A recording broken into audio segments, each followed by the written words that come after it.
There we are. Welcome everyone. We are live, and we've.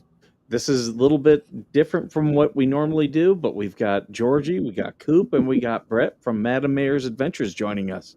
And this is going to be a business stream. Welcome. All right. Thank you. I think we all have some type of business, one way or another.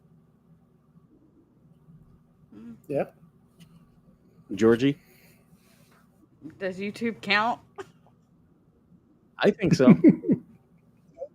Yeah. It's work that counts. So yeah. Coop's So all of us muted. have some type of business mind. Oh shit! I didn't know I was muted. Yeah. Yeah. I pulled a Georgie. There we go. Yeah. And yeah, you're gonna pay taxes on that YouTube, so it's a business. Yep. Yeah. So yeah, we got people slowly making in here. We're out on everybody's channels right now. So wherever you're watching, everyone here we have at least everyone here has at least one channel that we're broadcasting on. So this is going to be pretty good potential for a lot of people to see this. Yep, I'm going on 3 platforms. 4, not live on Twitter, but I am on Twitter, and 3 others. So there's 4. Yeah, you got to pay to go live on Twitter. I pay. Yeah, I know it sucks, and I'm not willing to pay any more money for these things. I mean, Restream is enough. I'm a tight butt. Oh, TC's whining. We're going to squeeze in another one here. Yay! I'm not outnumbered anymore. There she Come is. on in, Madam Mayor. There she is. But yeah, I shared everywhere I usually share, hoping to shake some trees and get some people out here. But you know, they're used to me and Georgie being on in the morning time, so I don't know how many. Plus, you got Tug going, so that's going to be a big hitter right there. Yeah. That, and it's late for you guys. It's 8:00 for me. It's 5. Right. That's what sucks with you being in California. I mean, come on, man. 3-hour difference sucks. I don't know how people can live there. Everything is just so ridiculous. Oh, every day. It's you just look at the insanity and you're like, huh. But a couple years, I'll be out of here. Now, Britt, he literally lives in the desert, okay? Out there where the scorpions and snakes and shit is. I mean, he lives in the desert. I've had friends that were that lived in 29 Palms, so I've heard a lot. I've never been there, but yeah, NTC, National Training Center, we called it. But I was able to do 23 years and never see NTC. I don't know how that happened. I don't, because everybody around us went, but I always never went. I got some friends who work on the base up there. I'll tell you one thing I just found out about that. I got to wait for my son. He's at Boy Scout camp right now. But when he comes out, we're going to go check out up at Edwards Air Force Base. They have the National Test Flight Museum for all the pilots who are doing all the test flights. So we want to go check that out. Hey, that sounds awesome. That'd be neat. Yeah. Sun and Fun has already come and gone down here. Brett, Therese, you probably know what Sun and Fun is. The Jeep thing? The air thing in Lakeland. The big giant air show every year. It's huge. Huge. Yeah, I never went. Yeah. We went once. Too hot. The way I learned about Florida was really towing trailers and boats around Florida when I had to camp. There you go. That was a side hustle. There you go. So we towed RVs around. And so we learned, we've probably been all over Florida. We've been to the Keys a few times with boats and picking up boats or what have you. But she lived in Florida. Well, I was born there. She was born and raised in South Florida. Real South Florida. Hollywood. That's down there in Crazy Land. The real Hollywood, not that California crap. Right. I was transplanted. I came here when I was 2. So I was raised here since I was 2 and then left. Came back about 20 years later. But I love Florida. 2 seasons here, hot and hotter, just like I told Georgie earlier.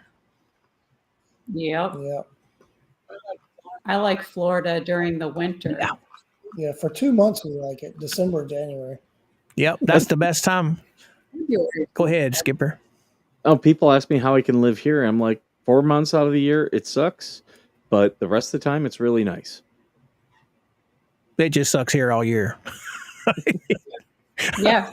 Last year, I don't even think we had a winter last year. And then we get hit with 2 hurricanes back to back a week apart. Now, that was a first for me. Yeah. Okay, I can deal with 1 a year, but 2 back to back, that was crazy. That's a lot of parties. Oh, the rednecks were out in full force, let me tell you. Yeah. Yeah. Bring in the keg. A hurricane's coming. You'll see blow-up rafts floating down the street, people on them drinking beer. It's crazy. With the hurricanes, they travel really slow, and you have this cone of probability, and you have, the idea of, well, it's going to curve in or it's going to curve wide.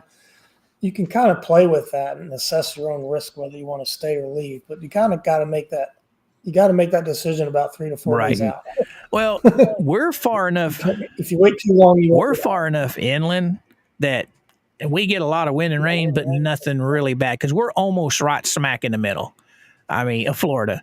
We're just right down below Orlando. So by the time all that gets to us, it's slowed down tremendously. We still get a lot of nasty wind, but not nearly what you guys would have got in Otter Creek or along the coastline. Yeah, and even from Otter Creek being 20 miles inland, it would go from a Cat 5 to a Cat 2. Right. Like, it's really amazing how much it knocks it down once it hits the end. We really didn't sustain any big damage in Otter Creek. And surprisingly, the trees being unmaintained was your biggest threat. I was used to a lot worse in Hollywood. Yeah. So they'd come around and tell you, are you evacuating? Nope. Okay, what's your name for the list? The death list. Yeah. Good times. We've been lucky. Irma, when she came through, she didn't really damage anything, but it was a lot of trees and a lot of limbs. And in every one we've had since then, it's just been a little milder and milder. It's just been some rain and some wind, few shingles off the roof. Nothing major for us anyway, in the middle of Florida. But anywho, yeah. Now we've traveled through there. What town is we watched the online church of Meadowbrook out of Ocala. Where he's from? Leesburg. That's close to you. No, it's up a little. It's probably about 50 miles away. It's not too bad. It's close. It's a little farther than Disney is from us. I think it's up 33 or off 33. What road was that? Leesburg is where I go to my motorcycle swap meets once a year. At the big farmers market there, they have a big giant swap meet for, if you can think about it, for motorcycle parts, you can get it there. Yeah, that's Leesburg or Warrensburg. They're right there close to each other. I'm pretty sure. Yeah.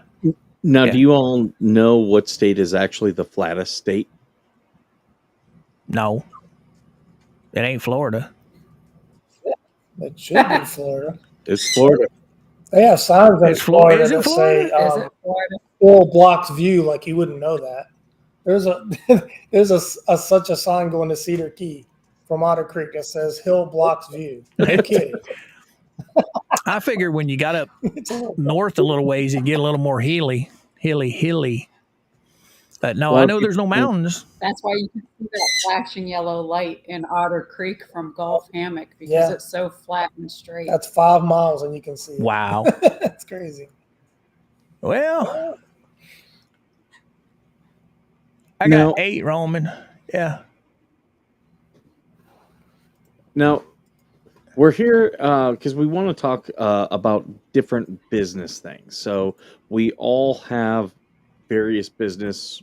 I've got several, but YouTube itself is a business. Obviously, doing your shows, most of us, maybe even all of us, sell merchandise. Do you find, any of you, that that's a major income producer. It was for me. Yeah. No. It was for me at one time. Mhm. Brett, Therese, No. Not really. No. that's where I made the bulk of my inventory or my money during 2014 all the way up until COVID hit. When COVID hit, my business died because of other things dealing with other platforms. But anyway, I could have kept it going. But yeah, everything that I made by myself in my shop, when I put it on my Facebook page, it sold immediately. I couldn't keep nothing in stock. Yeah. But yeah, I made all my money through YouTube mainly. I would show videos me making stuff, and the minute it hit, like I said, hit my Facebook page, it was sold. It was gone. It didn't matter if it was a pin, an urn. Well, I didn't make any urns, but a bowl, whatever it was, they sold. Yeah, I find the merchandise is slow. Like some people will buy it here and there, but if you're not constantly making new merch, like and having new stuff out there, most of it, like.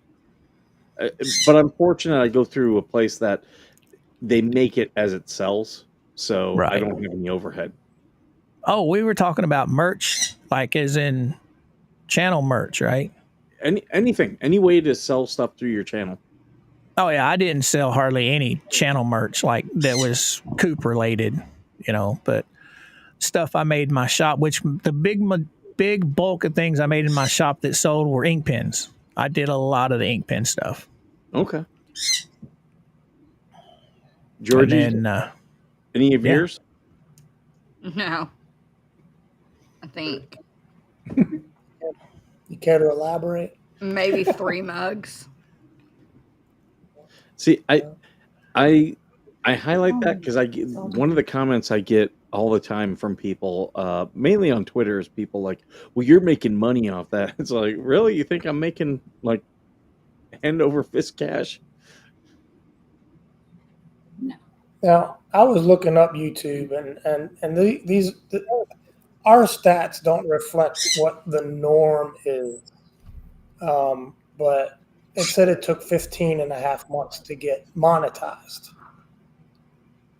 Now, I don't think it took y'all 15 and a half months to get monetized, No. did it? No. But see, when I became a partner, which was many, many moons ago, you didn't have watch hours you had to worry about. You just had to have 1,000 subscribers and at least 3 videos on your channel. Okay.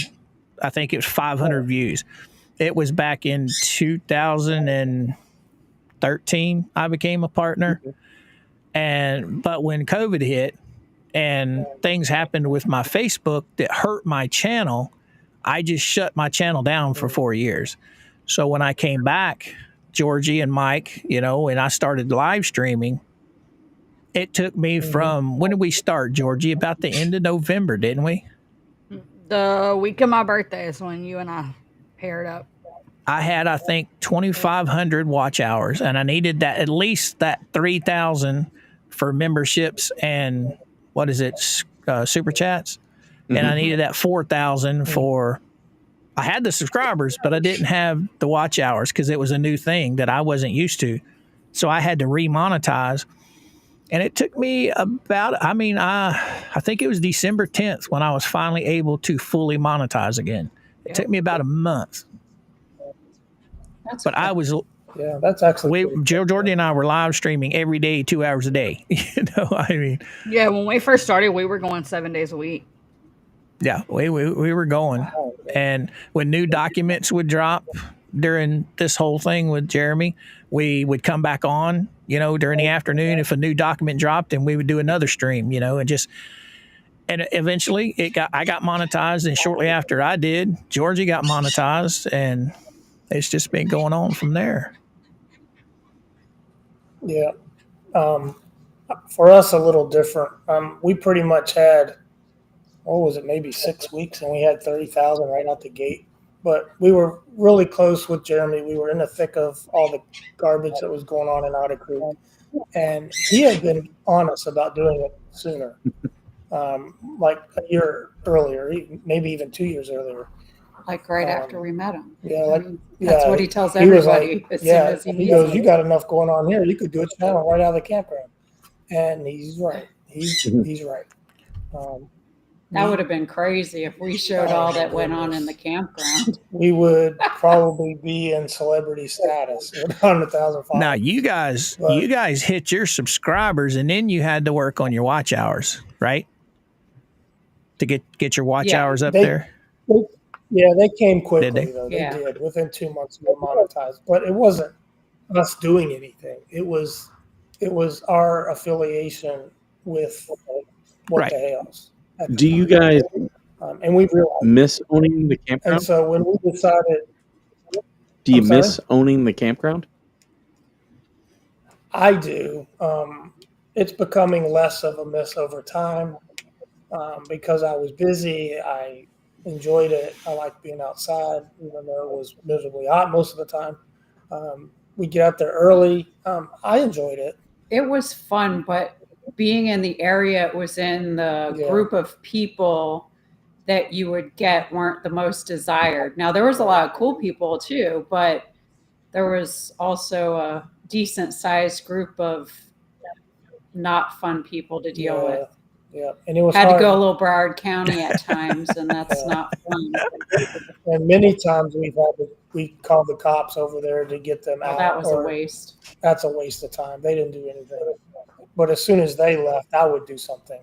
So normally that would take care of it. The cops don't know the rules. Now, you guys, it was a campground, right?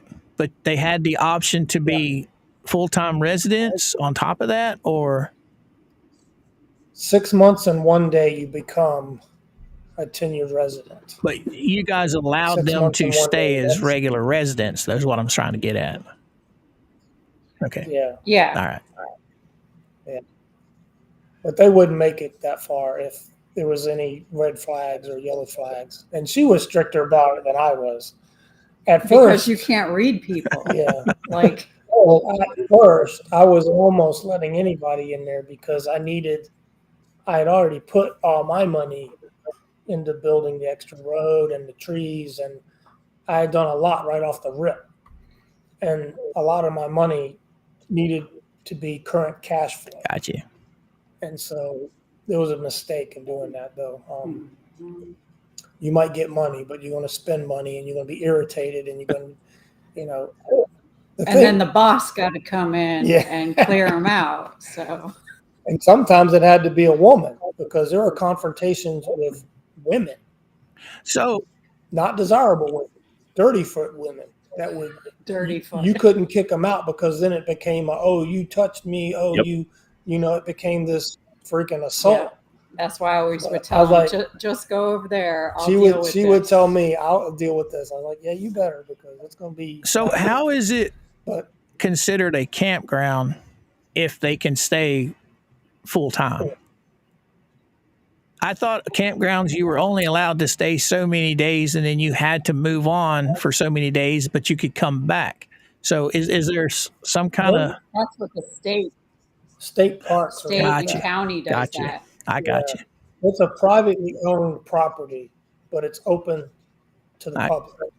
So you can drive through it, but if we don't want you there, we can. Got it. We can. And if they're there for over 6 months, then they don't have to pay the hotel taxes anymore that the state charges. Yeah. Some campgrounds continue to charge the tax. And pocket it. Mm-hmm. And that's exactly what they're doing. I didn't do that. So they would pay a tax on the rent. So it was $450 or $475, whether it was 30 amp or 50 amp service. But we really just built in $125 for electric, and we only taxed them on the $350. Gotcha. Because you can't tax the electric. because you can't. That would be tax illegal. electric, And some places do that also. Some places mark up electric, and you can't do that. There is a lot of campground owners that don't want full-time because they don't like people that drop roots and spread out and get all cluttered up. Right. So there are some owners that don't like that. And I get that. But then there's good people. So, but you got to keep a close eye on them because they do like to start hoarding. Now, I know you guys like to travel. Have you been down here to Margaritaville? Not yet. But you've heard of it. That place yeah. is flipping expensive. That's just right down the street from my house. Okay, I've got a really good friend of mine. His wife works there as a bartender, and that place is nice, but it is expensive. Oh my goodness!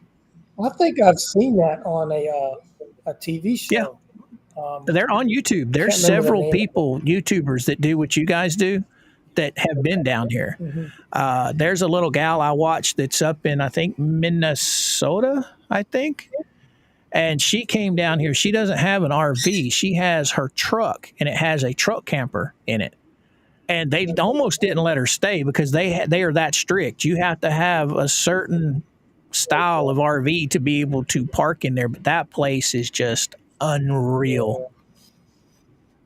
Yeah, some of them are big. I mean, they're big. RVs in Florida are cash cows if they're ran properly. They absolutely are. Look. There's no reason you can't fill a campground, even in Otter Look Creek. at I-4. Because it's not a desire.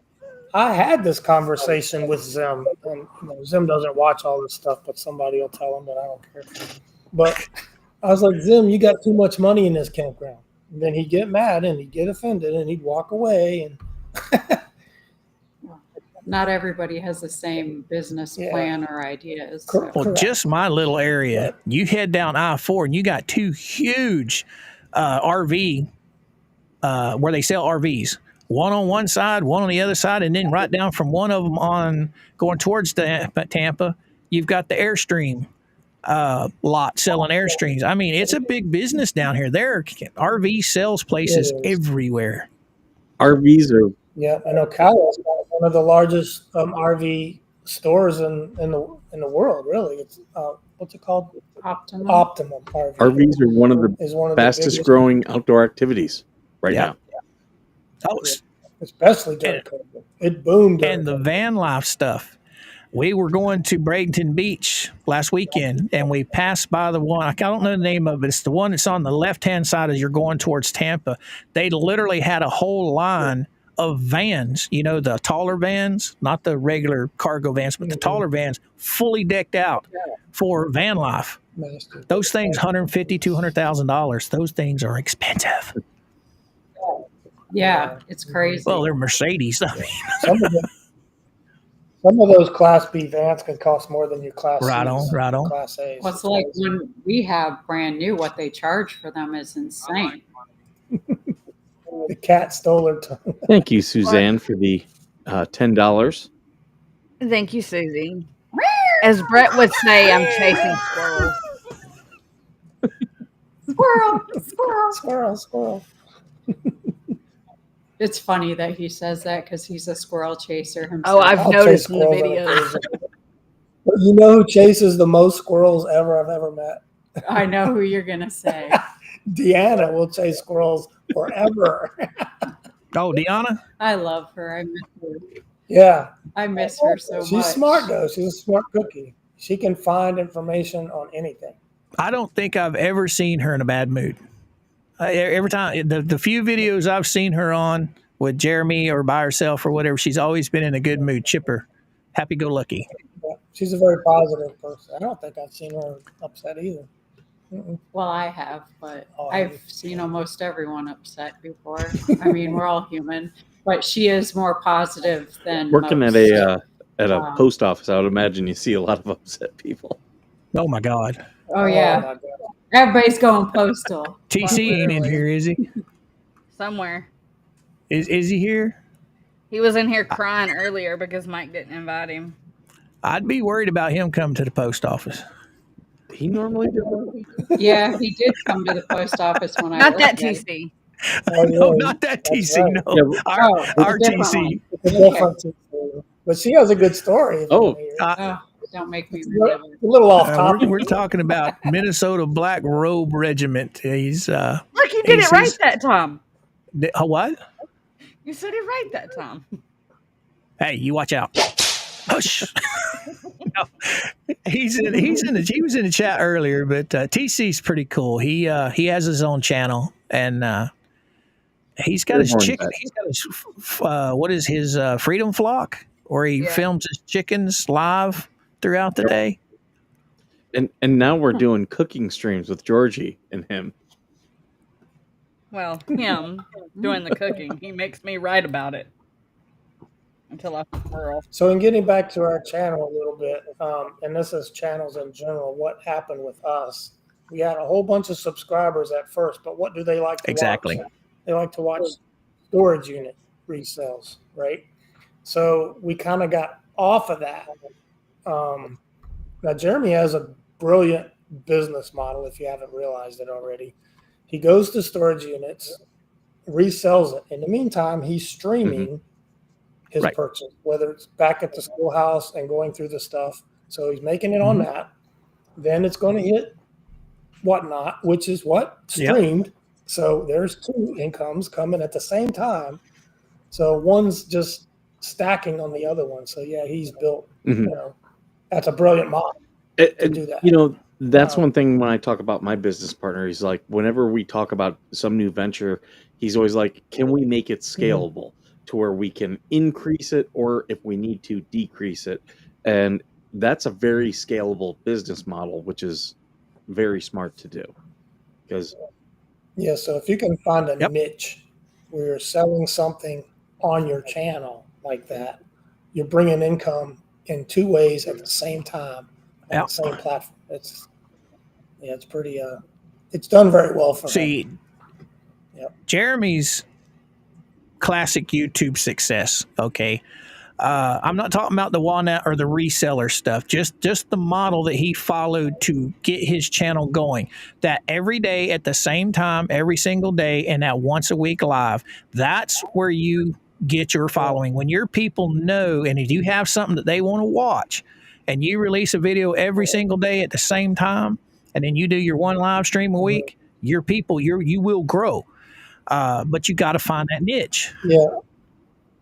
Us and Travis and a couple of people from, I think it was Mark Feather's office. Anyway, he gave us a little class, and he talked about all this, how the analytics work and how you want to be regimented and have a day of release.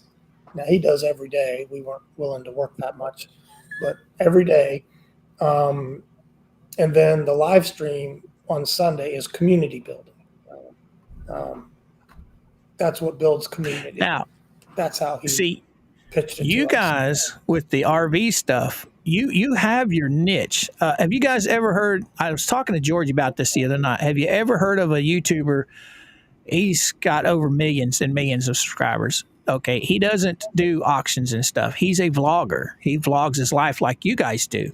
Okay, but that's his key, uploading, and he's never done a live stream. His is all uploads, and he uploads every single day between 30 and 45 minutes. His name is Casey Neist.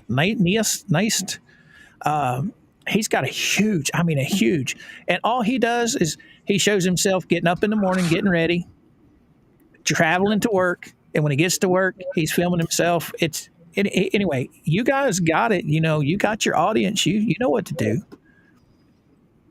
Well, most of our current audience of 32,000 roughly is still what the hell is wanting to see resale stuff. So those people like our estate sales. They seem to like those. They do pretty well. They don't do great, but they do okay. But we enjoy them. So you've come around. I've come around. I like them a little more. But and we were doing some of the yard sales, but you get a fairly large number of people that don't want to be like, what are you doing? Why are you recording? This is my property. So we kind of stopped doing that because a couple of times I was like, really? Now, once you explain it to them. Well, that one lady came after you pretty hard and you weren't very nice to her I either. wasn't. No, it was hot too. It was in the afternoon, and it was like the third He had yard PMS. sale. That's what it sounds like. He wasn't having it, and I wasn't having it. So we left. I called you a jerk at that place, and the lady thought Yeah. I was talking to her. I said, I'm Yeah. talking to my husband. It's like, oh, then by all means. Now, have you guys ever used any of the programs out there for veterans for your business? No. In fact, I've never been to the VA. When I retired, I felt like I was healthy, and I just left. He's delusional, like most men. But Nothing wrong with me. Right. I should go and get hearing checked. I should go and all these things. Don't worry, right? I have a list. She has a list. But to me, I would never take the time to fit it in. Like when I retired from Fort Wainwright up in Alaska, I was already working while I was still on active duty. I was on terminal leave and I was working full time. I just never would take the time. And then when I got to Florida, I didn't have time to do nothing. I didn't have time to do anything. Using the bathroom was like, hurry up behind the tree so I can get over here and fix this. So it was just huge, hectic, busy. But I never worked as hard in the military as I did in that campground. Like when you're working for yourself, there is so much to do. And that's when you're working for Uncle Sam, you're working. the military doesn't teach you business. It teaches you how to work, but it doesn't teach you business. Yeah.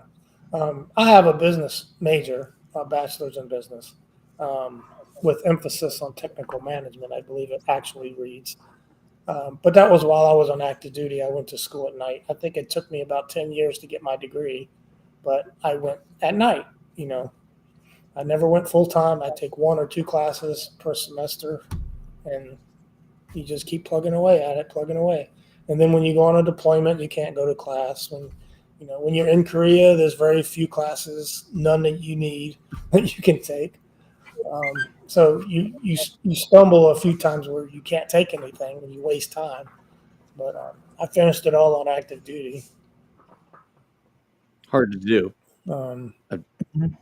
Yeah. I was fortunate where they actually sent me to school, and I was given 4 semesters, and I finished my degree because I came in enlisted where I already had several years of college, and I went to the University of Toledo for several years. Then I enlisted, and then they put me in an officer's program, and I had 4 semesters at Eastern Michigan that I had to finish in those 4 semesters, and I did it in 3.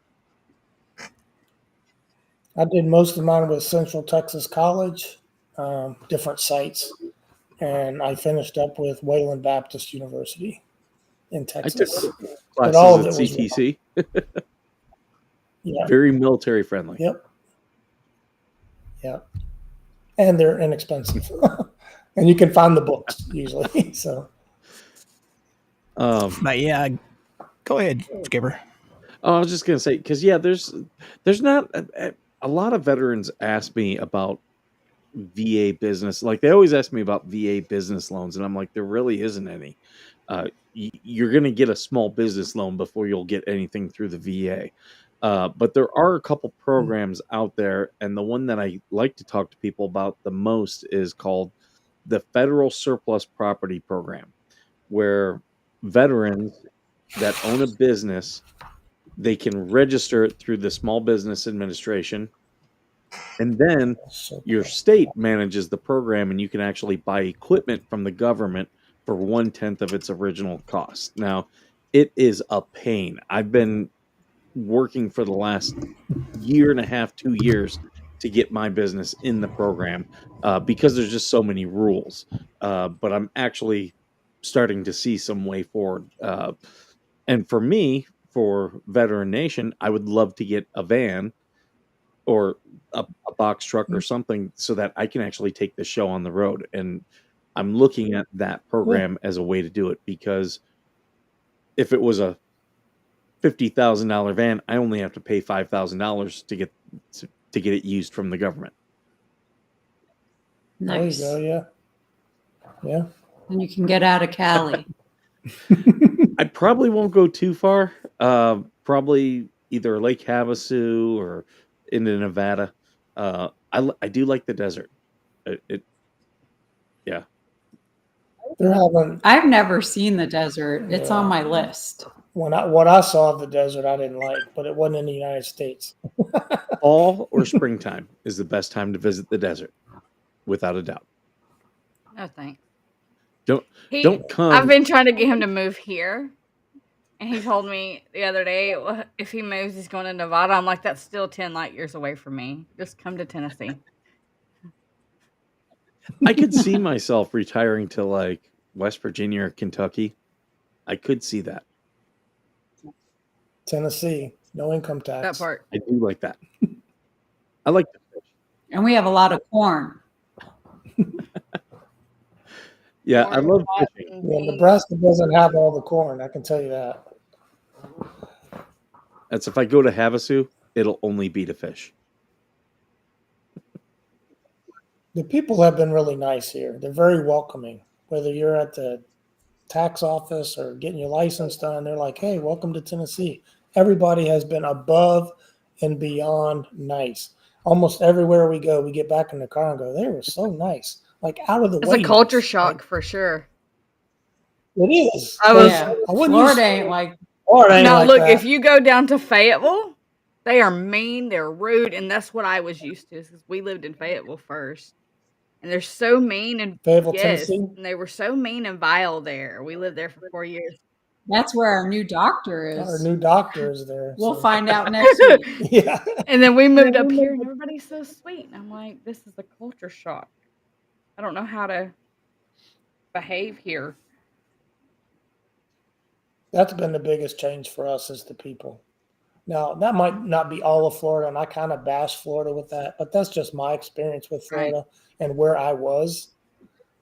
There's good stuff and good parts and good people. Yeah. And I can say whatever I want because I was born there. So Yeah.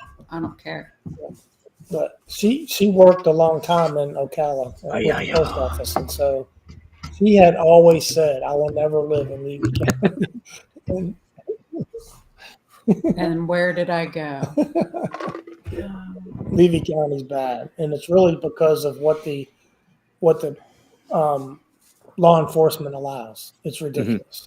The lack of enforcement empowers all the thugs, is what it does. It empowers all the mischievous and the drugs and all of that. When I worked at the post office in Otter Creek, I never even drove into the town.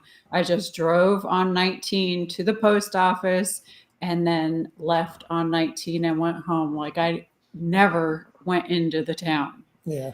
Not that there's much town to go into, but There's when the not. people came to check their mail and buy stuff, I said, these people are whack. Like, The town is only about 1.2 square miles. It's nothing. You know, early on, I thought it was just John Lynette when I was following all that, but I shouldn't say very quickly. Over the time, probably about when they started going into court is when I started really noticing that, the people of Levy County are pretty insane. Now, in Otter Creek, there are some good people there. Don't get me wrong. yeah, there are. There for are. Sure. I can probably name 10. So there's a population of 100, and I can name 10 good people. But the crazies override The the crazies override, and the good don't want to do too much to help. good. Yeah, they just want to So- stay under the radar. Yeah. Yeah. And you saw more of the good wanting to do less as time went on. In one sense, I don't blame them, but in Yeah. the other sense, hell no. No, if you want to make your place Mhm. better, then you all have to rally and come to the table, and they just don't want to leave their house. They don't want to get involved. And The one thing about Otter Creek I've noticed is everybody's out for themselves. Nobody wants to work together. That's just the way I see it. Yeah. I think you're that right. whole town could have better. If you would get the community But they pulled don't together want. and the community would actually work together, I think it would be a lot better place. But I don't know. Yep. But that's why that's why a lot of them, not all of them, that's why a lot of them are where they are, is because throughout their life, they didn't want more for themselves. They're not go-getters. They're not high achievers. They don't want to get up and go do something. I can understand that because It's frustrating. in this town, I tell people who come to this town where I live, the people here don't live, they survive. And once you understand that mentality, they're just going from day to day. So you could have someone who's a good friend and they'll rip you off tomorrow. But that's the mentality I deal with today, and it seems like it's very similar. That's Florida. It sounds like you're describing that's Florida. Yeah.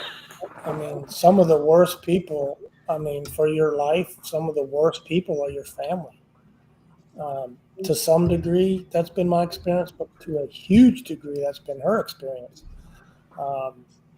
So we kind of like looked at each other and said, hey, you trust me, I'll trust you, and it's you and me against the world. We can make this happen. And that's what we did. So the whole campground was us, was me, then us. And then, yeah, so she was all in, and she was a huge asset to the campground and beyond. And so we had similar likings. We wanted to get outside. We enjoy travel, but we need to do it on a budget because we retired early. She just turned 50. I'm 58. So I'm over the hill. yeah, we feel old because the post office has broken her. But we just, it's with YouTube too. We know what it would take to make a great channel. We're just not willing to do it.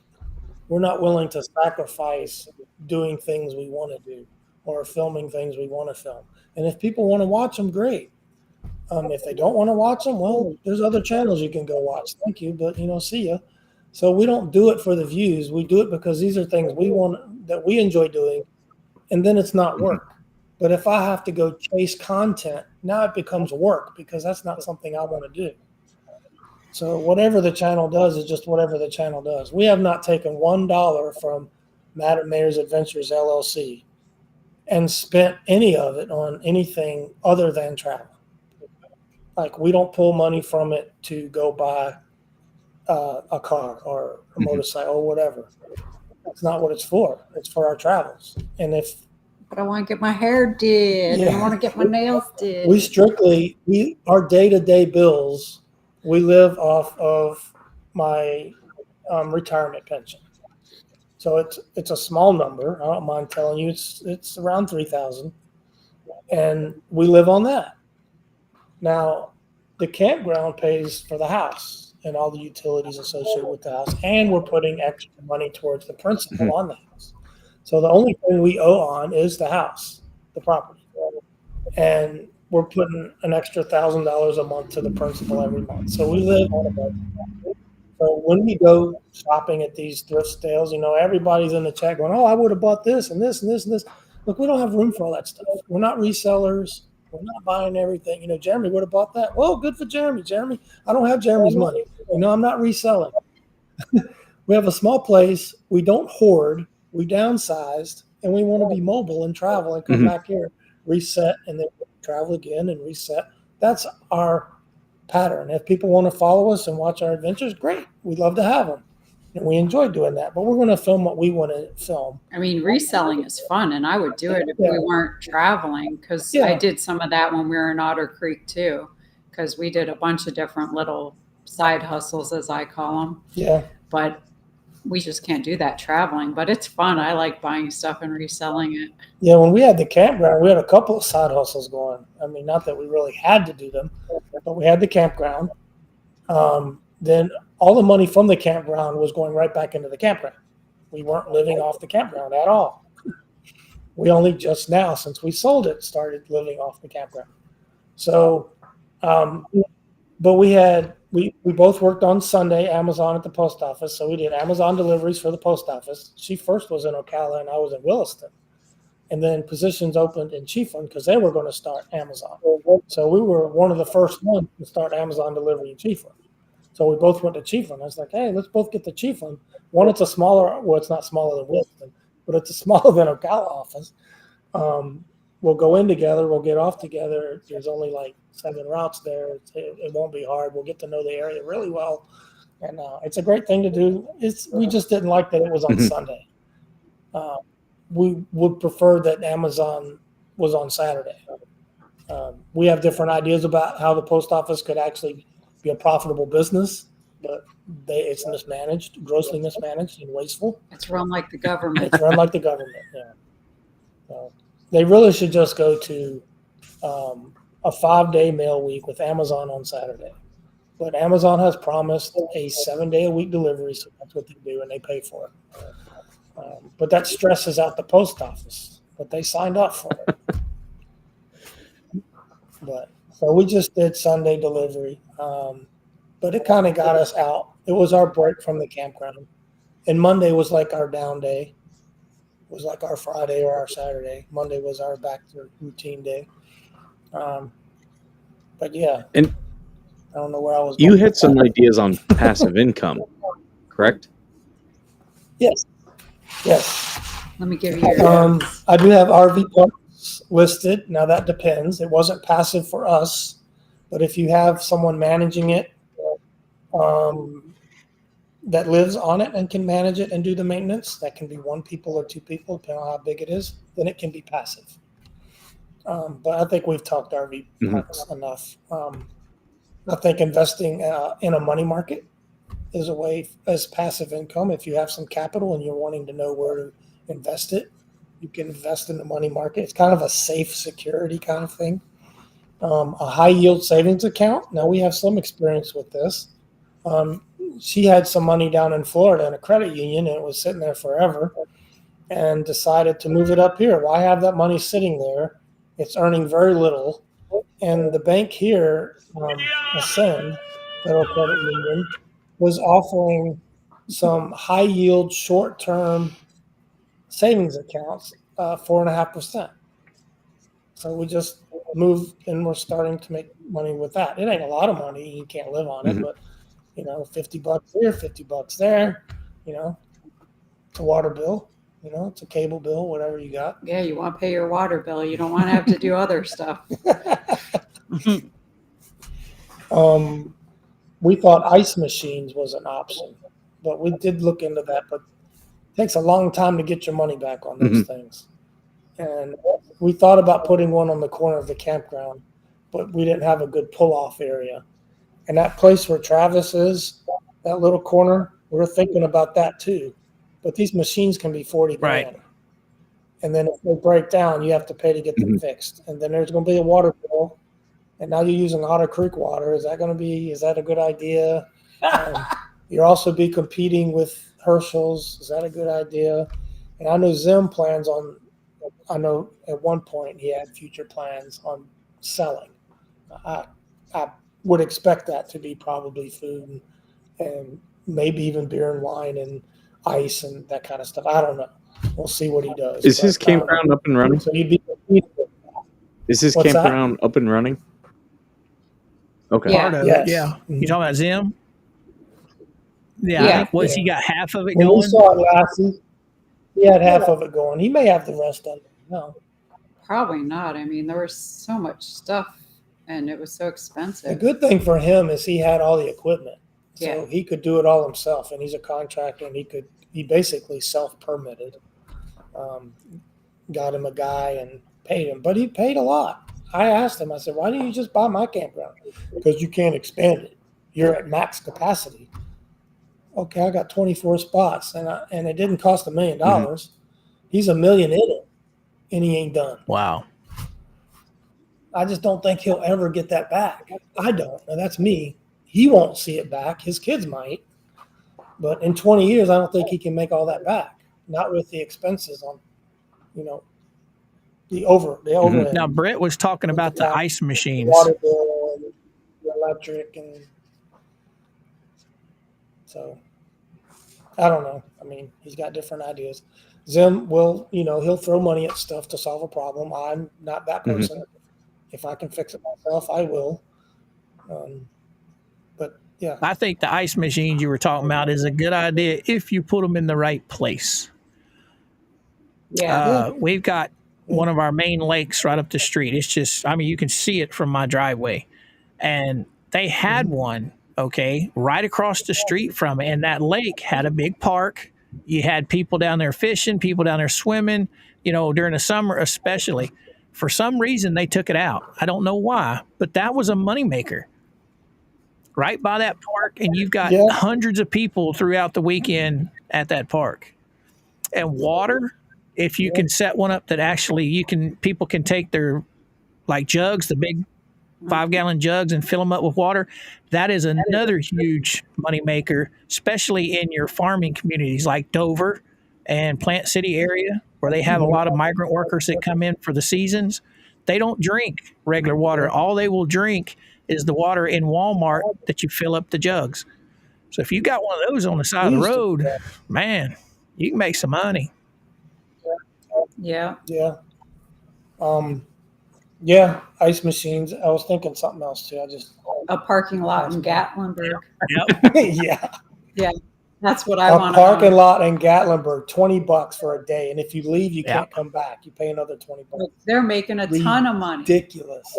They got us on that the first day, but after that, it was like, we ain't doing Speaking this. of Gatlinburg, are you guys watching A1 Auto up there? Jeff? He's a tow truck guy. No. And that's where he specializes, is right there in Gatlinburg. He tows the illegal parks. I think I just read. He probably stays He pretty does. busy. I just read something about that recently, but It's crazy there. I didn't know. Is A1 Auto? So the trip to Gatlinburg really is to use the trolley system. It's free. You can park at the visitor center, and it's easier to exit from the visitor center anyway. So we learned that, and we did that the rest of the time. Let me go.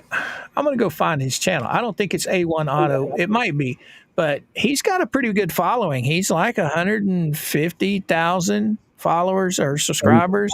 I've seen his stuff.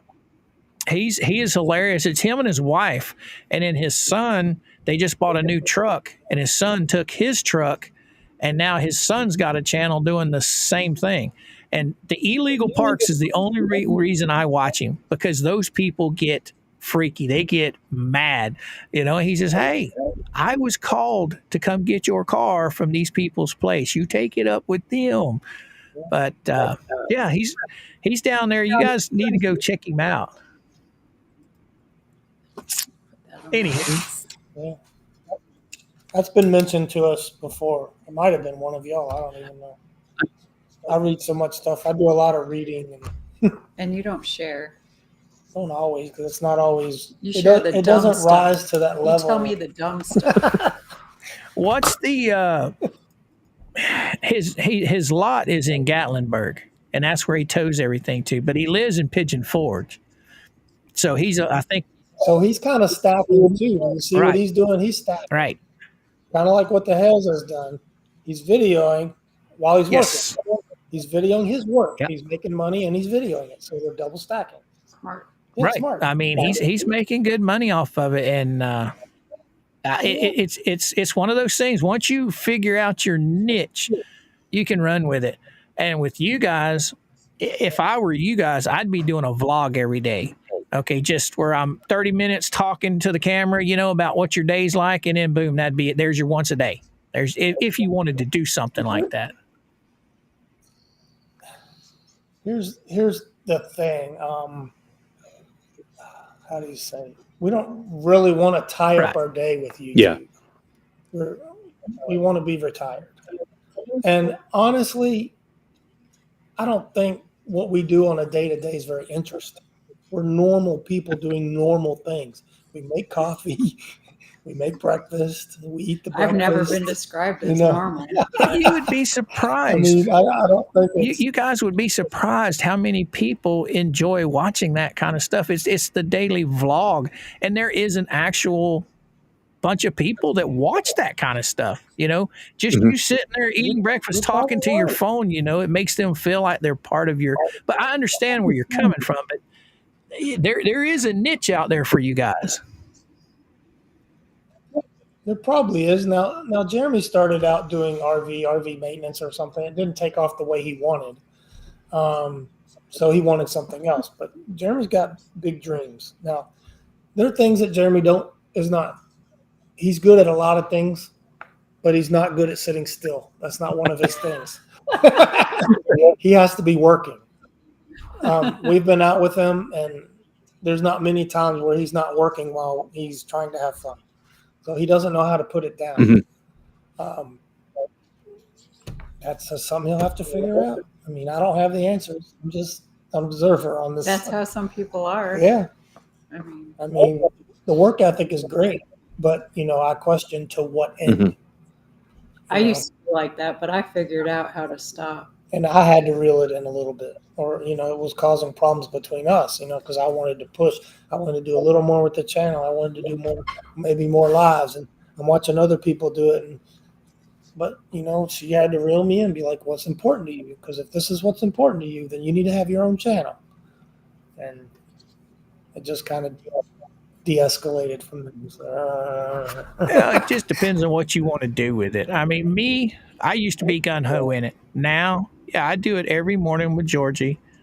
But after I get off, I don't really focus on it anymore. I know Georgie does. She puts her music up and stuff like that. Me, I'm just to the point to where I'm.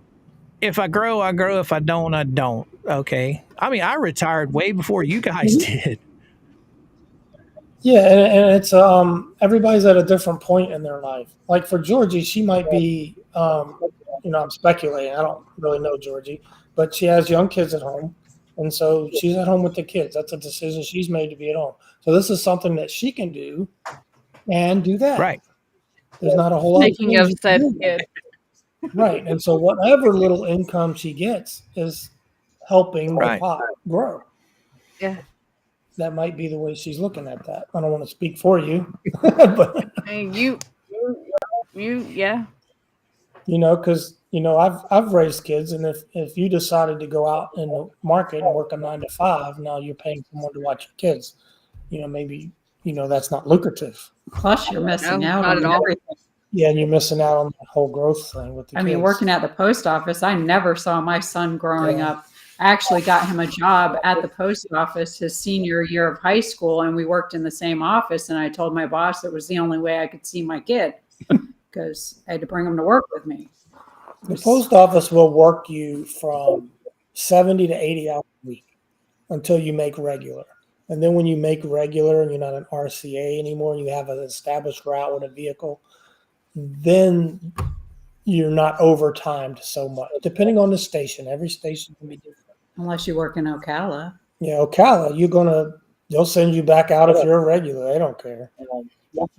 They'll throw the whole football team out there, which is really inefficient. Let's say you got 30 routes. Don't get on that soapbox. Yeah, it's a soapbox we don't want to go down. So it would tie up your vlog here. But you'll send if one person's hanging him up from going home, he'll send 10 people out to help him finish, and it's just inefficient. Let him finish. Take it. Let the one guy finish, send the other 9 people home. Get them off the clock. That's how you run a business. Get them off the clock. But no, because he ain't paying the money to them. Someone else is. Yep. Yeah. Other things I had for passive income I did want to talk about at some point, Airbnbs and B&Bs. And do people know the difference?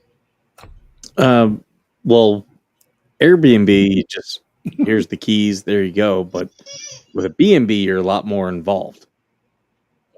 Yeah, B&B, don't they take care of you the minute you walk in. Your dinner's on the table, breakfast is on the table, lunch is on the table. It's just like walking into a full service hotel, I would assume. Am I right or wrong?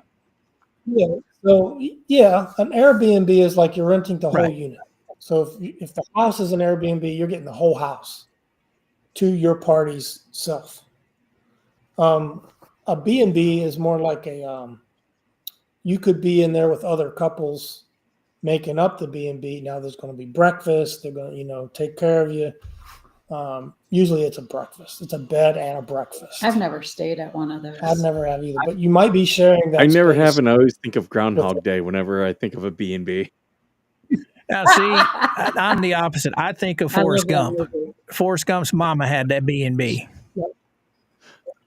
Now, Jeremy has those Airbnbs in Cedar Key, and we looked at them, and we actually considered one of them. We looked and then decided against it, and there were a couple of reasons for that. One, we don't have Jeremy's money, so what works for him doesn't always work for regular people, and sometimes he forgets that. So could we have made it work? Yes, but I don't think it would have made money for us. We don't have the draw that he has, for one. People will stay there just because of what the Hales. We don't have that kind of influence. That's number one. But number two, the HOA fees were insane. I don't remember what they were, but it was insane. They're over $700 a month, which most beach properties are over $700 a month. Because even the ones in Pensacola or Panama, wherever we were looking at them too, they were high. Oh, try going to Anna Maria Island, $1,000 for a week. Yeah, we did have the P&Ls at the time. Don't remember what they were. I looked at them. We kind of talked about them and then dismissed it for us. But we would have had to rent it out for 270 days out of the year to break even, and that's unreasonable to think that it's going to rent every day of the week. And the reason I think it was unreasonable is because people go to Cedar Key for a couple of different reasons. And one of the biggest reasons is not there anymore. The strip of bars, they're gone. So until they rebuild that attraction is gone. Now there's fishing. They still have that. But I don't think that's the biggest draw to Cedar Key. The peaceful, just want to sit in your hotel and enjoy the ocean. Okay, there's that. But I don't think that's the biggest draw. I think the biggest draw is the people wanted to hit the strip and hit the restaurants and the bars and then enjoy the ocean. So that piece missing. Cedar Key is in a kind of pretty remote area. To go to any decent shopping, you got to drive all the way to Gainesville, and it's about an hour and 15 minutes. So it's pretty far. Now, I wouldn't consider Chiefland a decent place to shop. How are their beaches? Because everything I've seen as far as their beaches go look like they're loaded with cypress needs and oyster shells. How? They have a city beach there, and in front of the hotel, they kind of have a little beach. I don't know how swimmable it is. it's a little tiny. I don't call it a beach. Yeah. It ain't a beach. It's not a beach as you For would me. call Florida Beach. No, it's Right. not that. Are rentals truly passive income? Seems like a lot of work and added expenses like insurance and cleaning. I was reading that. Yeah, you do have those expenses You have for those sure. expenses, but it's passive if you're not directly involved in it. Yeah. If it's just a bill for you, then it's passive income for you. Well, look at Jeremy. Now, you're not going to. Jeremy has a lady that she takes care of cleaning those things when guests move out. Before the new guests come in, she goes in, she cleans it, she stocks it with whatever needs to be stocked. So to him, that is passive as far as I'm concerned, because he has somebody to take care of everything, management, I guess you'd say. Yeah, I think for 1 year he has the staff management that was already there.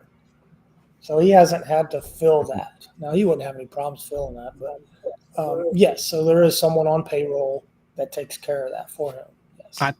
I've never heard him say anything bad about the lady that does it. Matter of fact, he talks nothing but good things about her. So I don't see him getting rid of her. No. No, probably not. I haven't heard anything different than what you've heard. But yeah, Cleaning Airbnbs are not for the week. no. By any means. I bet not. I had 20 turnovers a day at one point in time during the mid. He was also very particular. I don't think I'd want to do that. He was particular too about how big the unit was, because they have 4 and 5 bedroom units, and he's not interested in those. And reason is he doesn't want pets and he doesn't want kids for the most part. I mean, that's his ideology. Now, if he gets a kid here and there, not much he can say or do about it. But he doesn't. Those things he doesn't want because they create damage. They don't make you any money. He wants couples or one person. So he got a small unit that accommodates couples or one person. Mom and I had talked about rentals at one time, and that's where we were going, was the older people that didn't have kids or pets, just, maybe 1, maybe 2 bedroom, and that was it. And it was just middle-aged to older couple, because they're used to cleaning up after themselves. The young people pretty much aren't. Same in the campground. You get a camper with a bunch of kids, you're going to have a bunch of problems because you can't keep them in that small space. So where are they going to be? Out in everybody's areas.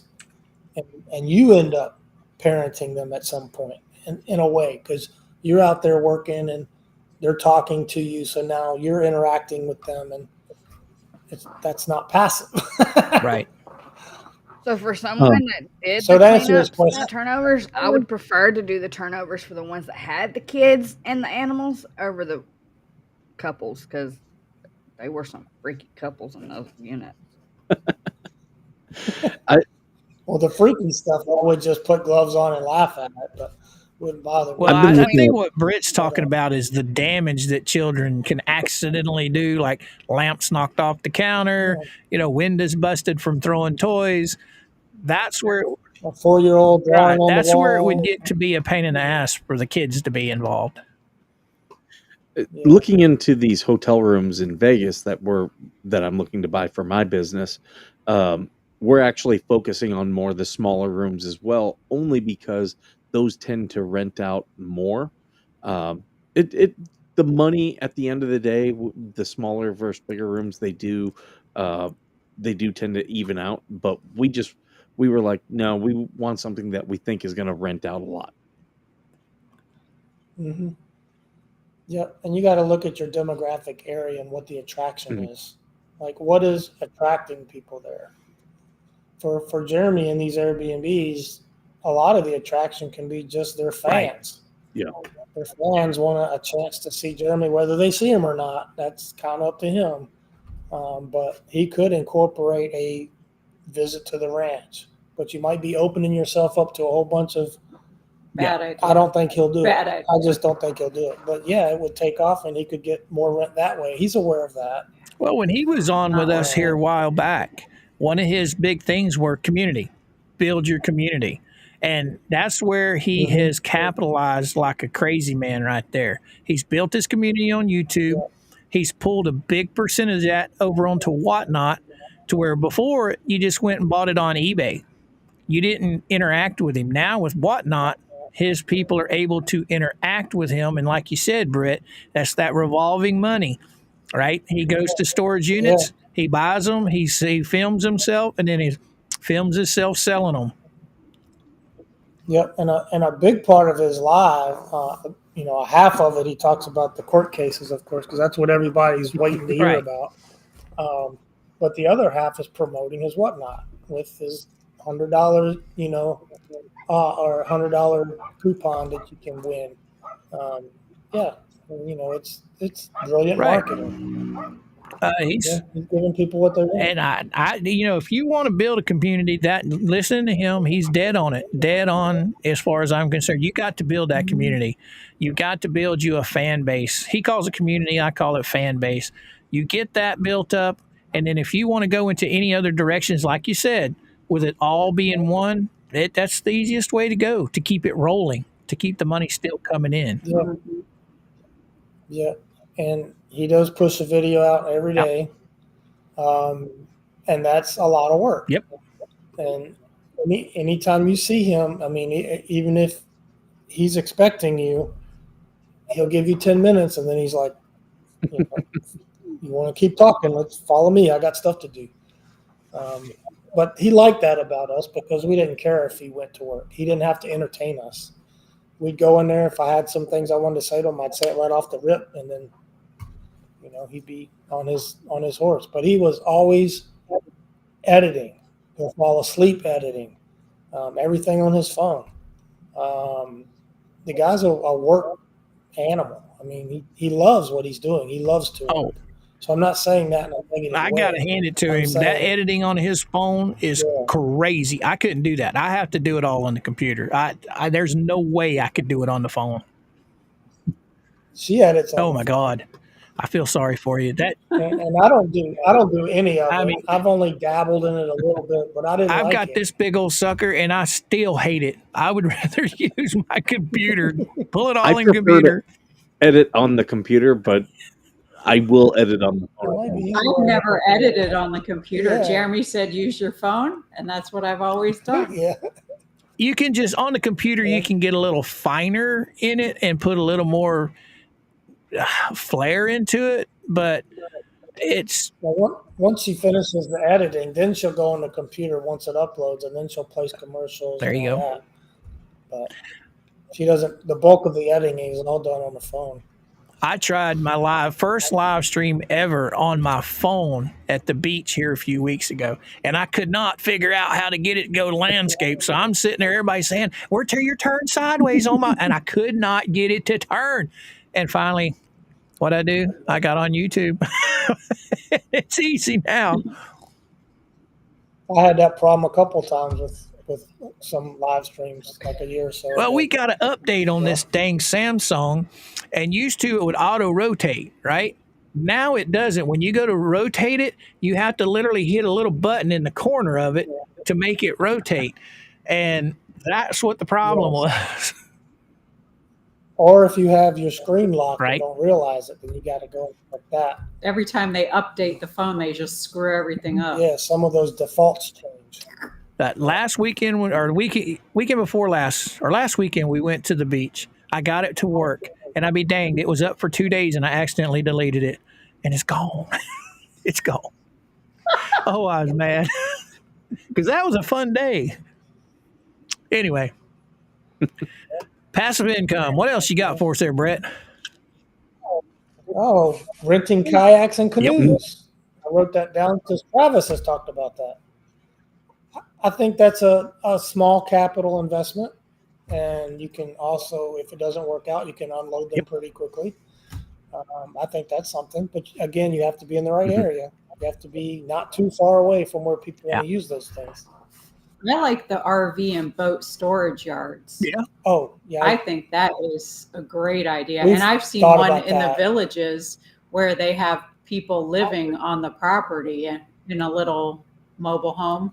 And Yeah. I'm like, that is nice. They get a place to live right there. It's gated. Yeah. That's that a big one thing was- in Florida. Yep. It needs to That be a one gated is community. really nice. Now, see, that would When I first I've visited, never seen that.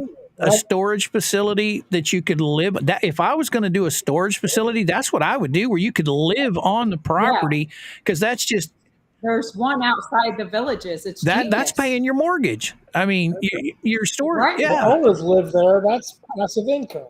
Yep. It's genius. Once you build Right, it, right. now, it's going to be some expense with the asphalt and the shade ports, and some of them have power and whatnot. So You're going to get the money back on those. People will spend $100, $200 a month for a nice paved, covered with power storage unit. Yeah, Right. it's expensive. I won't, but people will. I had a friend of mine who he had a business where he was doing the bird scooters, which are the electric scooters where you take your app and then you just buzz around on the scooter.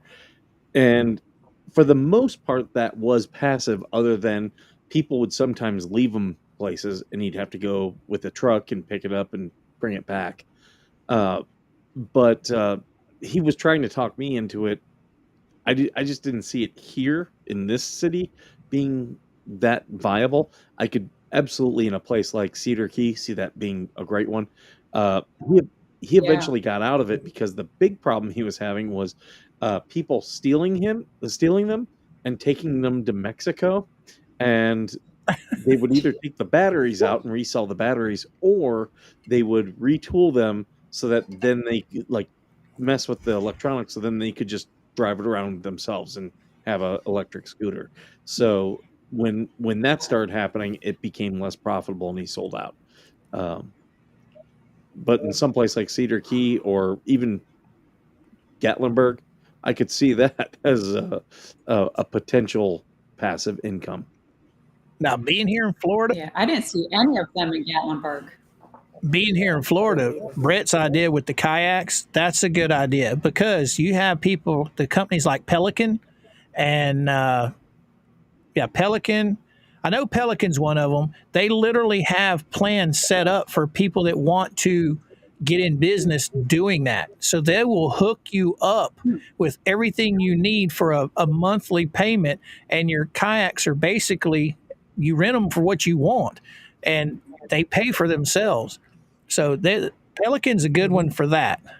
I think Lifetime, I'm not sure, but matter of fact, that reminds I think if you lived in an area that had a lazy river kind of thing going, kind of like Silver Springs in Ocala, people like Silver Springs. A lot of people come there, and they got public boat ramps that you can use. So you could have a nice 2-hour ride and then go get them, pick them up. And it's all public, so you could do that for free. You don't need access or own property or have special access permissions or anything. Well, a lot of your small beaches, like say you're going to Clearwater, and you're taking I-4 to Clearwater, you've got to go across Ben T. Davis Beach, across the bridge, and then into Clearwater. Well, Ben T. Davis Beach is just right off the road. There's guys that they'll take their kayaks on their trailers. They'll set right up there on the side of the beach. People come rent them, and then they bring them back. Anna Marie Island, same thing. They'll drive up, set right on the side of the beach. People will rent them. Yeah, that's passive income, except that are they there all day? So they have to wait. Well, kind of like running a lemonade stand. They have certain hours. You can rent them for 1 hour, 4 hours, or 8 hours. So depending on how your people rent them, I think a day is 8, maybe 6 hours. I can't remember, but there's 3 different rentals. There's a 1 hour, a 4 hour, and there's another one.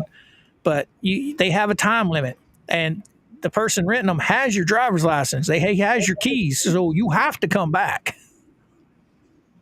I'd be putting air tags on. Oh yeah. In Florida for real. They provide you a life jacket, the kayak, and the paddles. That's it.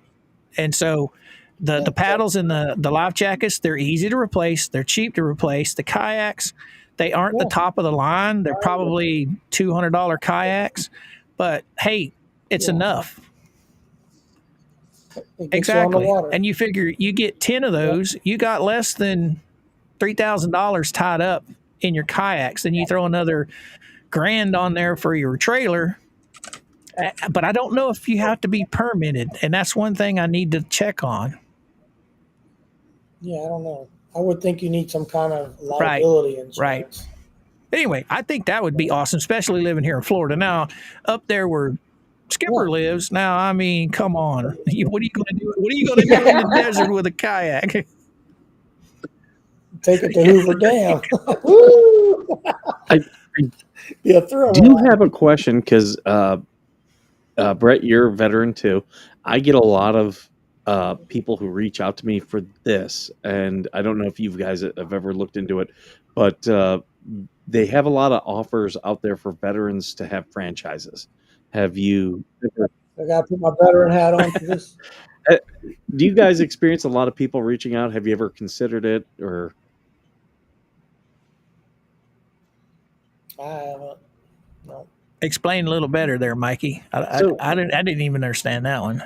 A lot of franchises, just different businesses, and a lot of them will do special things for veterans. A big one is Little Caesars Pizza. If you want to start a Little Caesars Pizza and you're a veteran, they're gonna reach out to you and give you a lot more. Like you're gonna get a cheaper franchise fee. They'll give you like loans to get you more established, because that Little Caesars was a veteran-owned business. Same thing with and the owner just passed. The founder, FedEx. If you do a FedEx store, there's a lot of franchise fees that they do for stuff like that. So I just wasn't sure if I get. No, I haven't. I didn't know. I haven't looked into that. I get so many, and maybe it's because my business is publicly out there because I do stuff with the government, so I have to make it public. I get a lot of franchises reaching out to me for just various different things. Yeah. I didn't know that either. Makes sense, though. I mean, just like you got your VA loans and stuff, it makes sense that franchises would reach out to veterans and try and help them, along the way. Mm-hmm. I always thought if they wanted to really fix the post office, they should fire all of the middle management, hire off retired officers or officers separating from the service and put them in as postmasters across the board. But you got to do it all at once. Clean Well, see, sweep. when did that change, Brett? Because I know when I was growing up, it was hard to get a job at the post office. You had to be from the military or law enforcement or something like that and know somebody to get a job. You get a 5-point preference on the test you take. It got easier over the years because nobody wants to work there anymore. There's a high turnover. So before, everybody used to look at it as a prestigious job and they were honored to work there. And now they can't keep people there because the management treats everyone like garbage and they have all these stupid safety standards. So hurry up, hurry, but be safe. And it's a joke. And they just don't know how to run the place. So nobody wants to work there. So they'll say, oh, yeah, we're getting paid $20 an hour and you want us to do all this stuff. You can take your job and shove it. People just don't care anymore. They're like, I can go down the street and make $3 less an hour and I don't have to put up with all this. But you know when you're getting off work. That's the biggest thing there is when you go out to deliver mail, you don't know when you're getting off. Yeah, and the substitutes don't get any benefits like the regulars do. So they're really treated like garbage. And you could stay a substitute. I was a substitute for 8.5 years. Wow. Some people 10 years, some people 2 years. It just depends on the offices and the different dynamics going on at the time. So they really just treat you like trash. So people are like, there's no loyalty anymore. So people aren't going to hang in like that because they're not treated right. I apologize, Skipper. I hijacked your. You're good. You're good. I'm looking at hijacked your stuff there, bud. When she means substitute, let's say you put in to be a carrier, you're not regular right away. You have to. It's not merit based. That's the problem with it. If it was merit based, where you had performance evaluations and you could jump people that were garbage because they're lazy, then it would be better. But it's not merit-based at all. It's all seniority. It's all seniority, strictly time-based. Wow. So your worst carrier can be the next one to make regular. Wow. So when you're first hired on, you're only guaranteed 1 day every other week. Now you'll get more than that in most offices. You'll probably never get a day off in most offices, but officially you're only guaranteed 1 day every 2 weeks, and you have to jump from route to route to route to route until you make regular, and then you get the same route every day. So it's just a lot of crap. So an office can have 30 different routes. Each route can have up to 750, 800 stops. So you have to memorize that many stops. As a sub, you can be put on any route in that office. So 800 stops times 30 routes. Wow. That's a whole lot of memorizing. And this is not a self-paced position. This is a extremely high, fast-paced, multitasking position. It's crazy what goes on behind the post office, behind the scenes, before they call what they call hitting the street, where your work really starts. You have to case all the mail that's not cased. So that means you have to take an all out of order mail, look at it, and remember where the slot is. So there's get on this soapbox. there's a scheme that they call it a scheme, and you have to memorize all the addresses that are in the case in order. It's insane. It's a lot. Skipper. So your mind is like buzzing before you even hit the street. Now you got to hit the street. Now you got to deliver. And you got the seniors are yelling at you, get out of the post office, get on the street. If you ain't done already, pull your mail. You're on the street. You wouldn't have lasted a day. Not without calling somebody off. Well, you can tell people off. You go postal. I mean, that's okay. I don't know how she did it that long. And she supervised for a while. She said that was the worst thing she ever did. So, Skipper, have you thought about doing any of the franchise stuff that, veterans are looked at? I actually have. There's a couple that I know I would need to invest of my time. So it would not be passive. But there's several that I know would be very successful. For instance, I'm out here in the desert, and Palm Springs is 40 minutes away. Well, in that area, there's a lot of snowbirds, a lot of people, especially from Canada.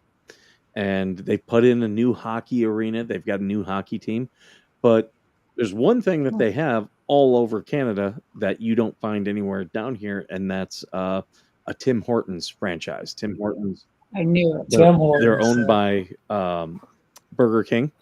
I have looked into a Tim Hortons franchise. I've also looked, because I'm also near the base, I've looked into, everyone on base loves Chick-fil-A. What would it take to build a Chick-fil-A? And it's super cheap to do a Chick-fil-A. The problem with Chick-fil-A is you're not a franchise owner. You're a franchise manager. Chick-fil-A will always own it. So it's nothing that I could pass down to my son or anything like that. So with Chick-fil-A, I was like, yeah, I don't think I'm going to do that. But for Tim Hortons, I would consider it. I just know it would be incredibly successful in the Palm Springs area because of how many Canadians there are. You've been to Tim Hortons? Oh, yeah.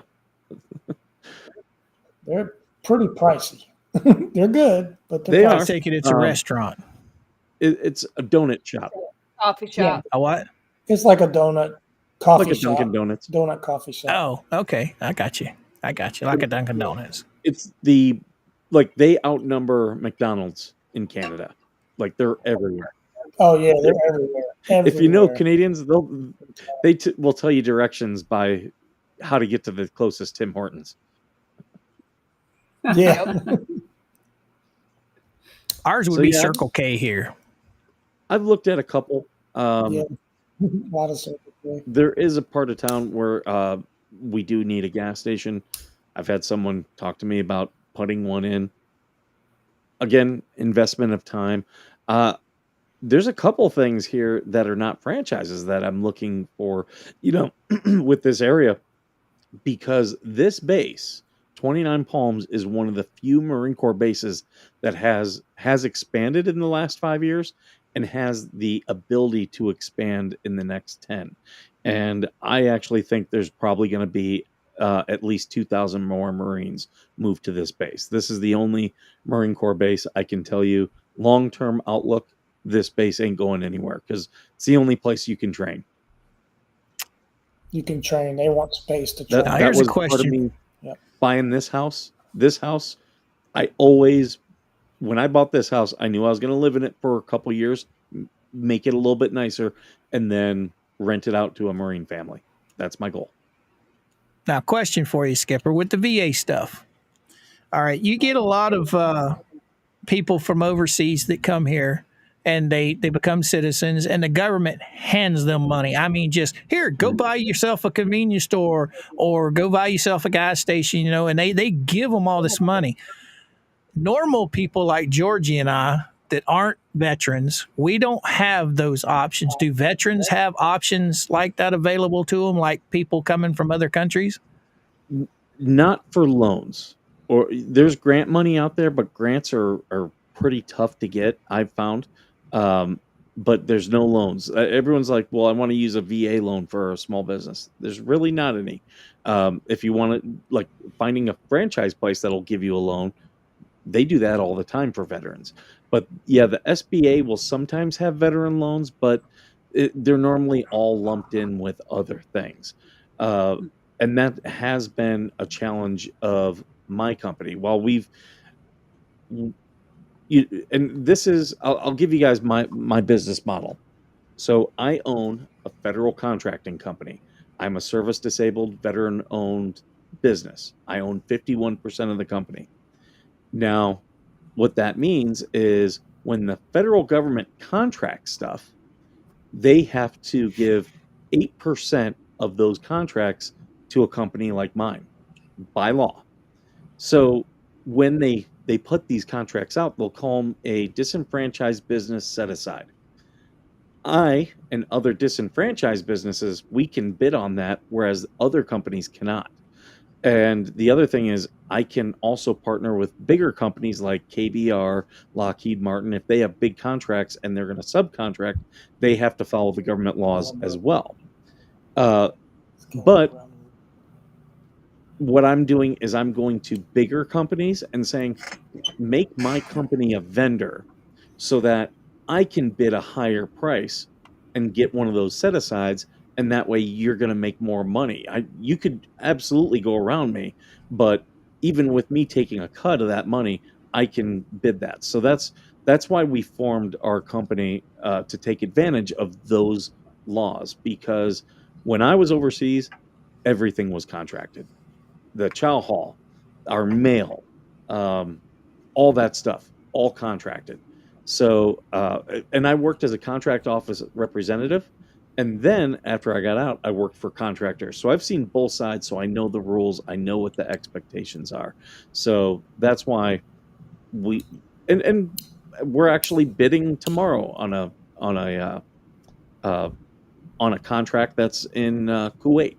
So, you know, it's been a slow go with it because I have to earn the trust of these bigger companies. So what else you got on that list over there, Brett? I think that was it. Yep. I think this was a great stream because I think a lot of people who will watch this, you know, you have to put your mind in a business mode and look for opportunities. I don't think a lot of people do that. Hello. One of my many alarms. She has a ton of alarms that tell her things that she has to do. Lists and For a alarms. second, I thought that was Coop. He's got all those crazy. Yeah, it got me earlier, and I put it on Do Not Disturb. My mail starts going off. My whip wheel, it goes crazy. Oh, but I did change it. All her alarms. Now it's a loon. Her alarms. What's that, Brett? Her alarms all tell her when to post stuff, when to release a video, when to do the thumbnail. She has each one has a different tone and tells her what to do before she even turns Well, it if off. you don't have lists and alarms, you don't got enough going on, buddy. I do a lot of, I've been trying to do a lot more YouTube shorts, and I'll tell you, I edit them in Instagram because Instagram just does really well for that. But I'll schedule it in Instagram, YouTube, and Twitter all to go out at the same time. So I kind of do my stuff that way. That's good. That makes the it shorts easy. thing. I'm just not used to because it wasn't around when I quit YouTube. That the shorts were not around. There's a lot of new stuff that's popped up since COVID and now. I mean, this past year coming back to YouTube, there's a lot of stuff Georgie's had to teach me that I didn't know that didn't exist a long time ago. So, TikTok, Instagram. I've been on Instagram for a while. TikTok, I'm not a creator on TikTok. I'm just a lurker, a troll. But you're a lurker anyway, regardless of whatever. No, I am a high class troll, young lady. That's what I am. I troll everyone. You're a lurker. You're in Georgie's scope. I've been focusing on my ex, and you guys might know I crossed 5,000 subscribers, which was my goal. So I crossed that, and today I am over halfway to monetization. So me focusing on my ex is starting to pay off. So hopefully I'll get that monetized, and then I'll have, when I do these streams, I won't just have, be out on different places, but I'll be monetized. I see X, Twitter, I've just never been able to figure that out completely yet. I mean, I'm on it. I've been on it for years, but I don't do anything but just post my links over there. I never could figure it out. The best way I can explain that one is it's a conversation.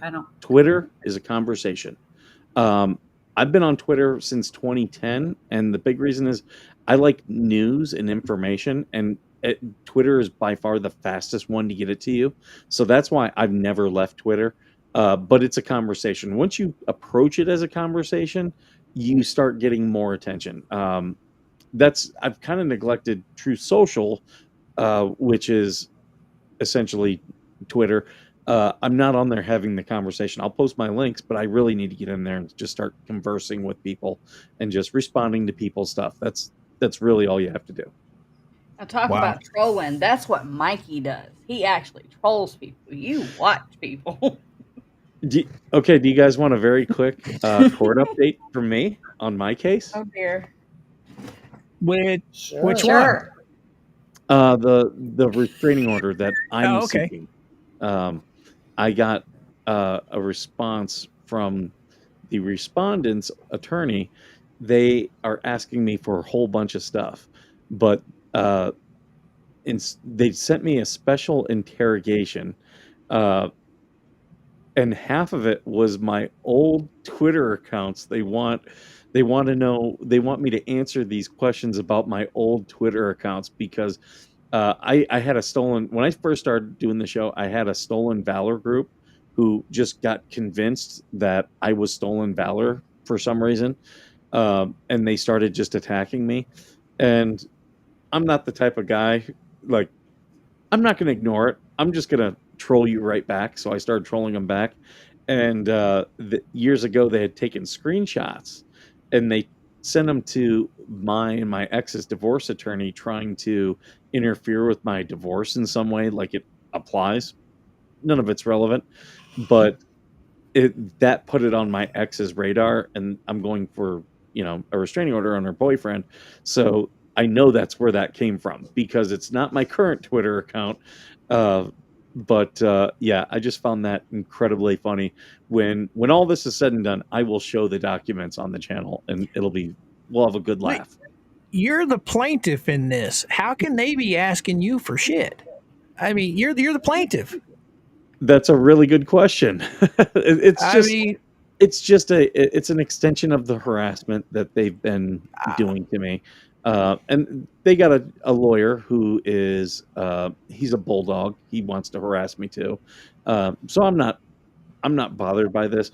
But they were asking me specifically. It was who is the Twitter account Old Gravy Leg, and I hope to God when I get to court that I have to answer these questions on the stand because Old Gravy Leg is a diarrhea joke.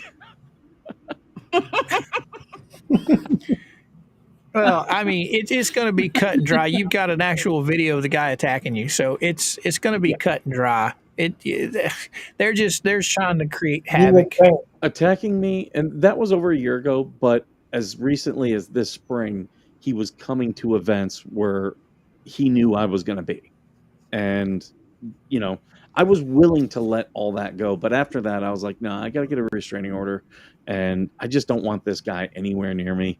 So. Now, see, this is one thing about California I don't like, because you would have had that restraining order down here. I mean, when he laid hands on you, it would have been automatic right there on the spot. Cops would have gave you a temporary. You'd have went before a judge, and judge would have gave you a full time. I mean, physically attacking somebody, that's all the evidence the judge needs. A non-corrupt. Yeah. Much like Lynette and Bruce and them, my ex and her attorneys love to delay. That's all. They think that by delaying it, it's going to go away. It hasn't. And really, all the legal problems that they're about to run into, it could have all ended if they just left me alone. Huh. Story we all know too well. That part. Oh my goodness! Yeah, I don't want to talk too much because it's an active case, Right. but I did get that, and it was really funny. I can show you guys all offline, and you will get a laugh. But I was fixing to hush. Don't get yourself in trouble. Oh no! So I did hire an attorney though. That's coming up in August, right? Yes. Okay. Well, we got yours in August and we got Jeremy's in August. Oh, this is going to be a fun summer. Oh, I know mine's going to get delayed again. That's their strategy, and Jeremy's is probably going to get delayed again. Well, I'm starting to think that Jeremy's cases are just not ever going to have an end date. I think they're just going to go on and on and on because I mean, the more information that comes out, it just sounds like a broken Right. record. It's It's the same thing over and over and over. I got to commend it to Jeremy when it comes to this second one he's got with these 10 defendants. That's absolutely nuts. That his bill is going to just skyrocket with 10 people. Look at what it's done with just Crook and Lynette. I mean, we didn't. He'll be putting Randy's kids through college. Right. But anyway, we didn't come here to talk about that. No, I better stop. We've been an hour and 40 minutes. It's getting late for you guys. We should probably wrap things up. Yeah. But yeah, we would, we're competing with Tug and Megan right now. So, you guys were talking about Jeremy's fans are a lot of your fans. Well, it's the same way with us. A lot of our fans are their fans. So, but correct. Yeah, they can watch it exactly, and they will. They'll watch it on the restream, the replay. Yep. I used to have only dudes watching my show, and now it's like women. It's funny. But I've had Yet fun. you're still single. There's Momo. A lot of it's because I'm covered and I won't change. I've had fun and I learned a lot. He's got a girlfriend in the background. What? Crazy. And Mama. Oh yeah. She's got a broken neck. Yeah. You broke neck. Like this. He won't blow her back up. Yeah, mine's live, walking around back there. She looks wore out. I didn't blow her up because What they say in Florida, ridden hard and put away wet. So I don't know if you guys all saw, I've been doing hot tub streams because I got my blow up hot tub, and I didn't blow her up because I thought I was going to take her in the hot tub, and I literally walked past her and forgot to take her in the hot tub. And I this ask is you why every he is time, where's single. Lacey? And this is why he's single. Could you imagine dating him and he just walked past you and forget you exist? Where are you taking the blow up to? To the hot tub? But I've had a blast. I learned a lot tonight. Gave me some ideas. You got any more questions from your chat? They normally come up with some pretty good questions. I mean, the last question we had was Joan, who asked what happened to loyalty and work ethics. COVID. I think there's a lot with that one. Good question. Yeah, I mean, I started seeing that stuff disappear in the 90s, 2000s. It was getting worse, and by the time we hit 2010, it's just downhill.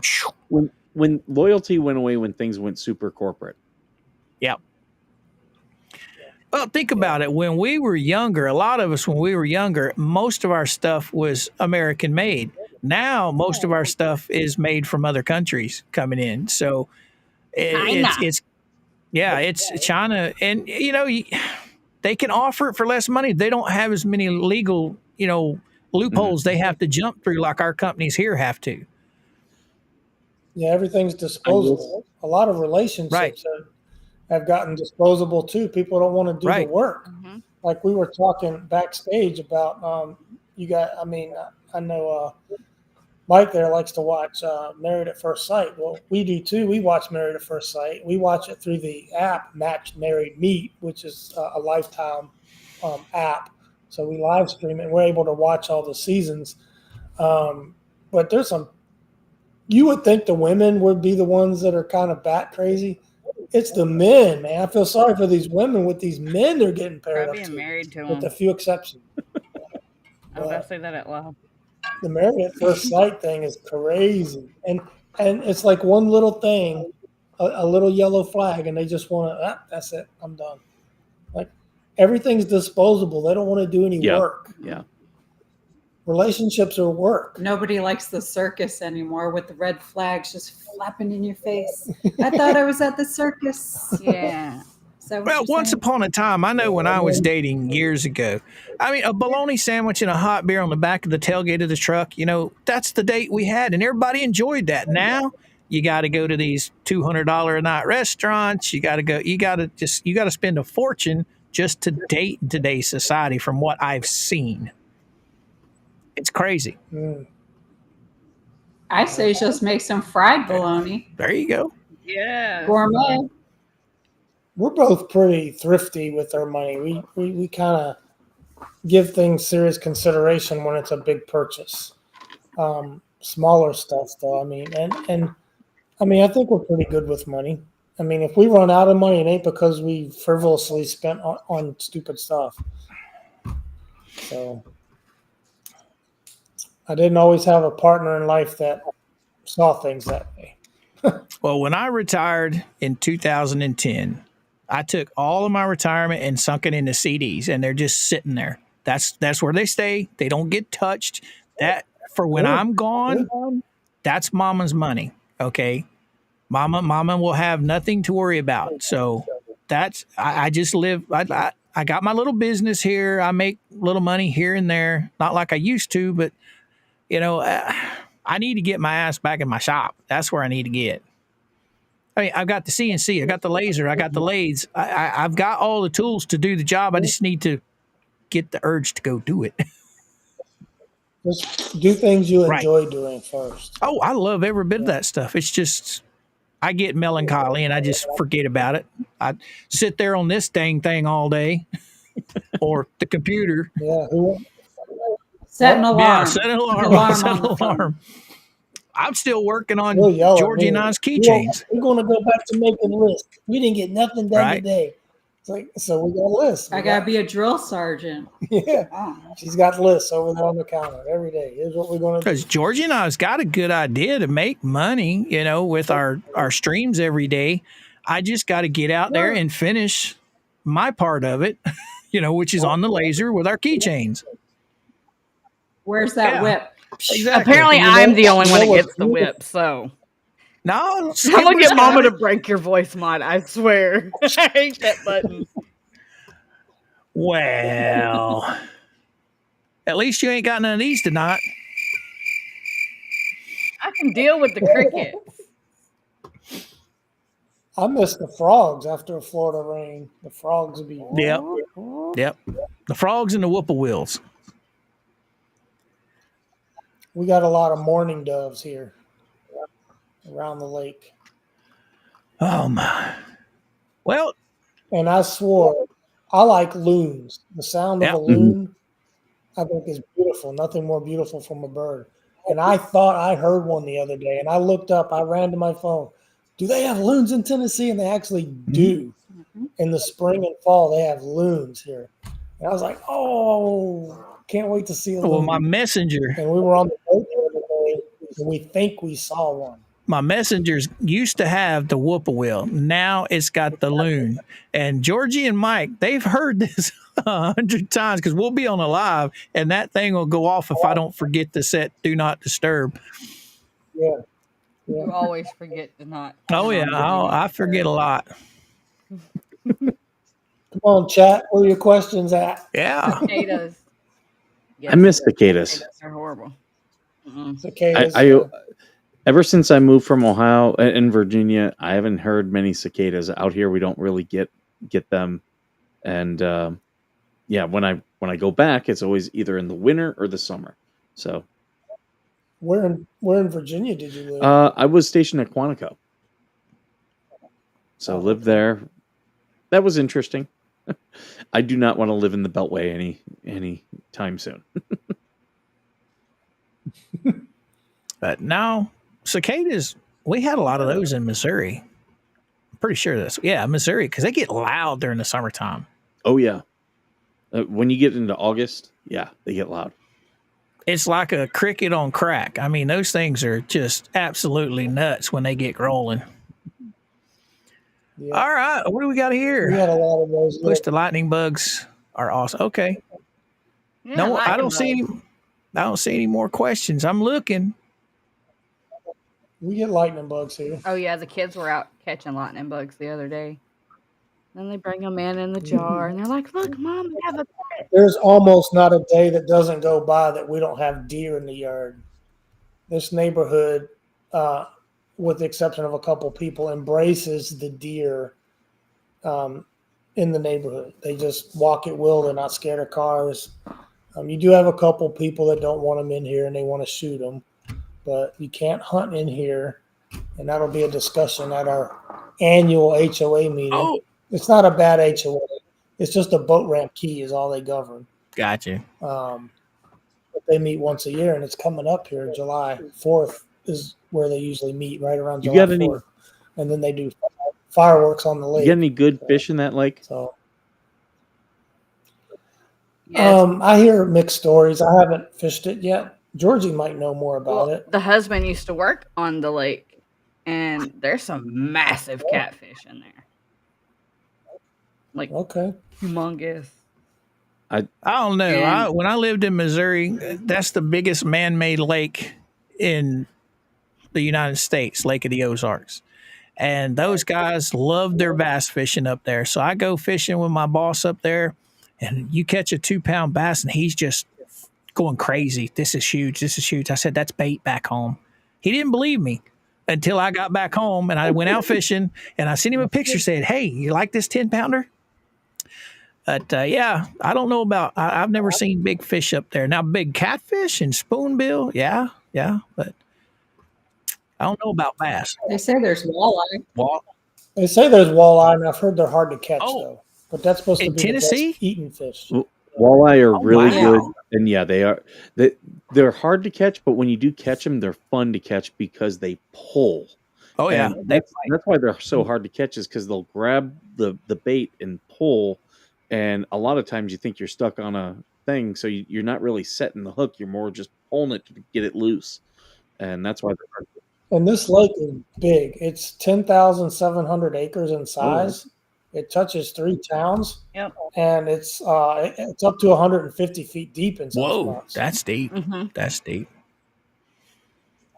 It's a very deep lake. We like it. It's very sought after. It's very clean. The biggest complaint are the wakeboarders who show very little consideration to people putting in and taking out on boat ramps. You know, they'll make wakes and not really pay attention to who they're disturbing with their wakes. That's the biggest complaint. But that's mostly on the Now, weekends. That lake's not man-made though. That's Yes, nature it is. made, right? Is it man-made? It's man-made. When Yeah. was it? When was it created? Do you know? The early 30s. Ooh. Was it?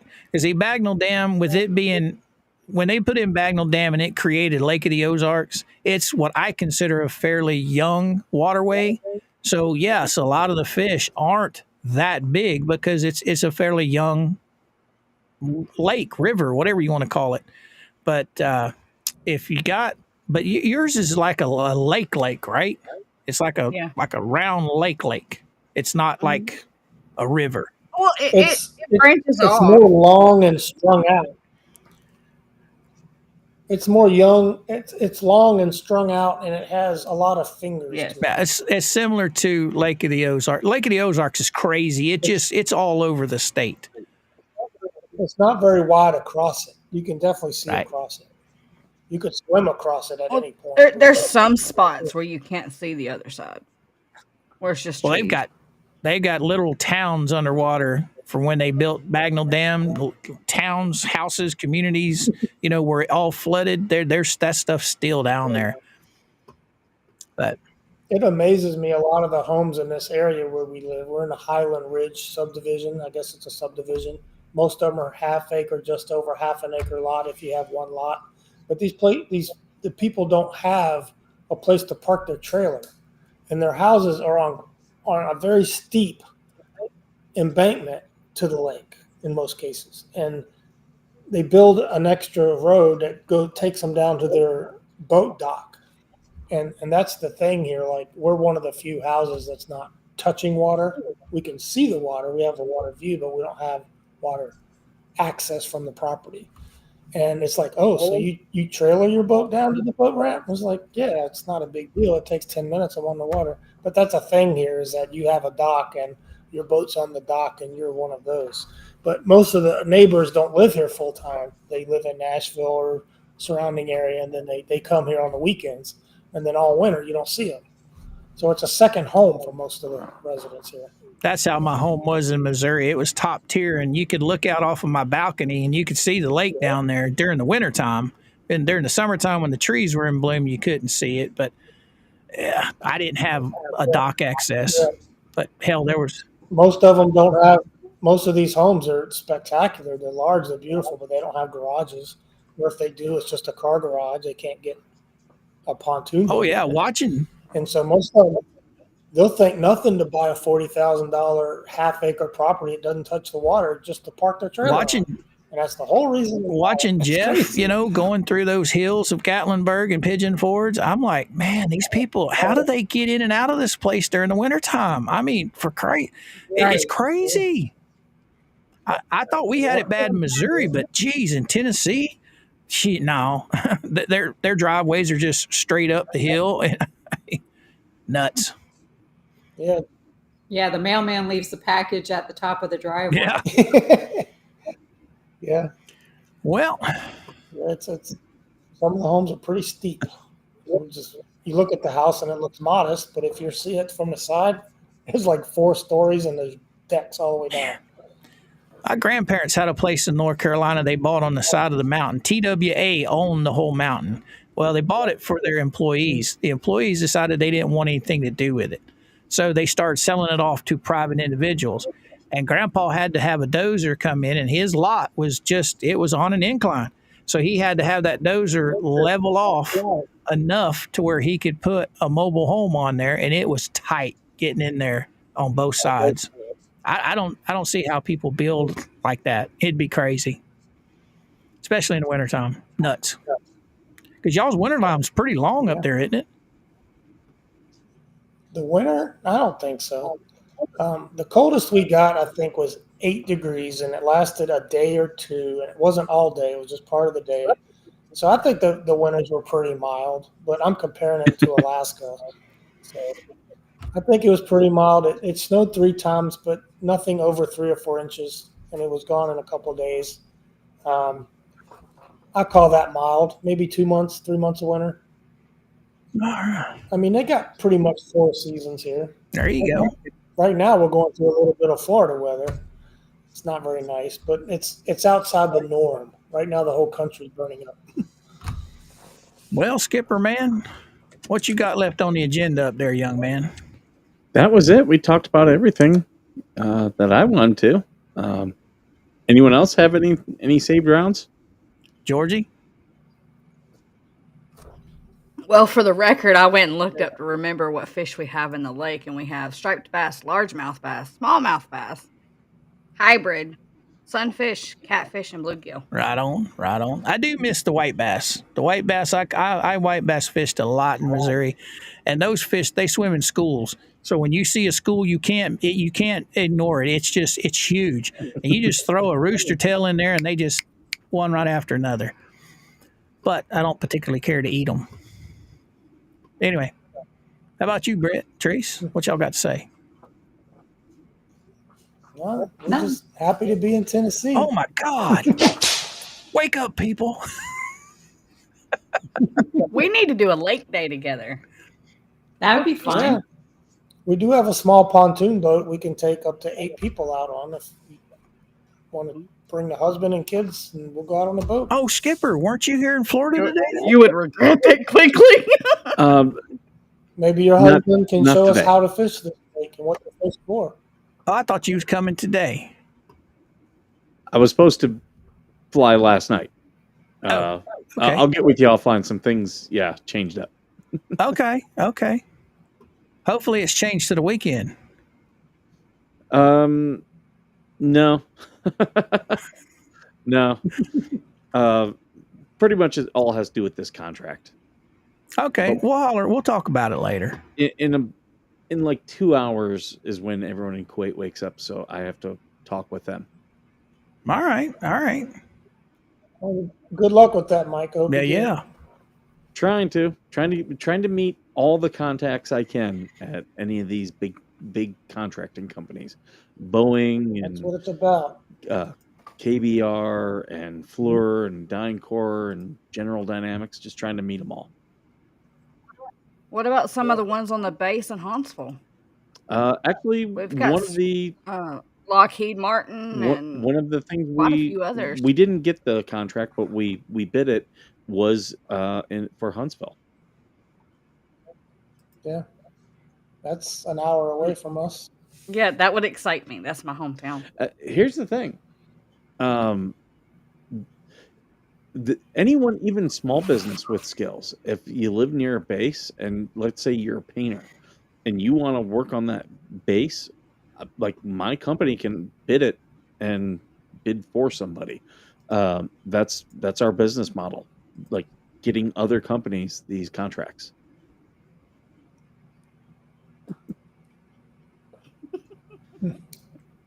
Harry said Skipper What? can't leave his woman over there in the corner. Him and her will be getting married They love soon. picking on me. We'd like to thank the moderators too that joined us tonight. We always like to thank them. Oh, we we got really some awesome mods. We got some awesome mods. Probably got some of the same mods. We do. Probably. I mean, We do. we got Paul in here. Chris is probably still in here. I think Susie was in here a while ago. Miss Nancy was in here. Was Miss Nancy here? Yeah. I mean, not all of our mods are out in full force tonight. We only have like a skeleton crew, but during the day, we got between Georgie and I, there's quite a few. Yeah. Yeah, our mods are awesome. They're constantly posting links. I'm pretty sure your link got posted several times. Mm-hmm. But I see these are government contracts. Yeah, Joe, I believe they are. Are they government contracts, Mike? Yeah, they're federal government contracts. I haven't done any state stuff, but some of the states do offer the same thing. Yeah, it's like a middleman. I put the deal together, and with all the companies, I'm just like, hey, you tell me how much you want me to make on this contract. You bid what you think you want to make, and yeah, it becomes very competitive. For some reason, the movie Dogs of War come to mind. Have you guys seen that? That is exactly what I do. Exactly. But you're not firearms, though. I don't do guns. But if you watch that movie, that's exactly what the company is. And I've actually told that with some of the places. Like, I've got a battery company that's based out of San Diego, but they have a supplier in China. And like, I'm moving batteries for them. And they've got some really cool batteries. And then I've got this this company in Kuwait that wants to build and work on the bases out there because there's a lot. Yeah, feel free to get with me, Joe, if there's anything you want to do or know of anyone. Oh, and Larry just jumped. If you guys want to do this again, if you guys want to do this again sometime, any one of you, it'd be fun to do. Absolutely. Oh yeah, we're always up for it, man. Matter of fact, here lately, Georgie and Mike and I, we used to stream all the time together. Here lately, it's just been hard on all of us. It kind of gets rough when Mike's like 3 hours away. You know, I mean, his time, like normal time for Georgie and I, 6, 7, 8, like with you guys. Okay, 6, 7, 8 o'clock at night. For us, you know, it's getting late. Well, it's just barely dark where Mike's at. What is it, like 5 o'clock in the afternoon when it's 8 o'clock our time, Mikey? Yep. I still got the sun. This is natural light coming through my window here. I'm pitch black. Yeah. I lived in Alaska a number of years, and it's 1 hour behind California. They have their own time zone. So. Yeah, I mean, you look out my window, it's dark. Yeah. It's dark. Well, hell, it's 10:30 at night here, so that's what, 7:30 your time, Mikey? Yep. Sun goes down what, about 8 o'clock? Yep, it's starting to. Yeah, I'm up for it. Just holler at us. Work it out. Well, hi to everyone in the chat that we didn't get to say hi to specifically, like in our streams. So hi to everybody. If you recognized us, we appreciate that. Appreciate you being on board and watching the channels, all of them. Yep. All right. Thank you, everyone, for joining us. I think we're going to wrap things up here. I always end with what I always end with. Thank you all for being worth serving. That's right. You're welcome.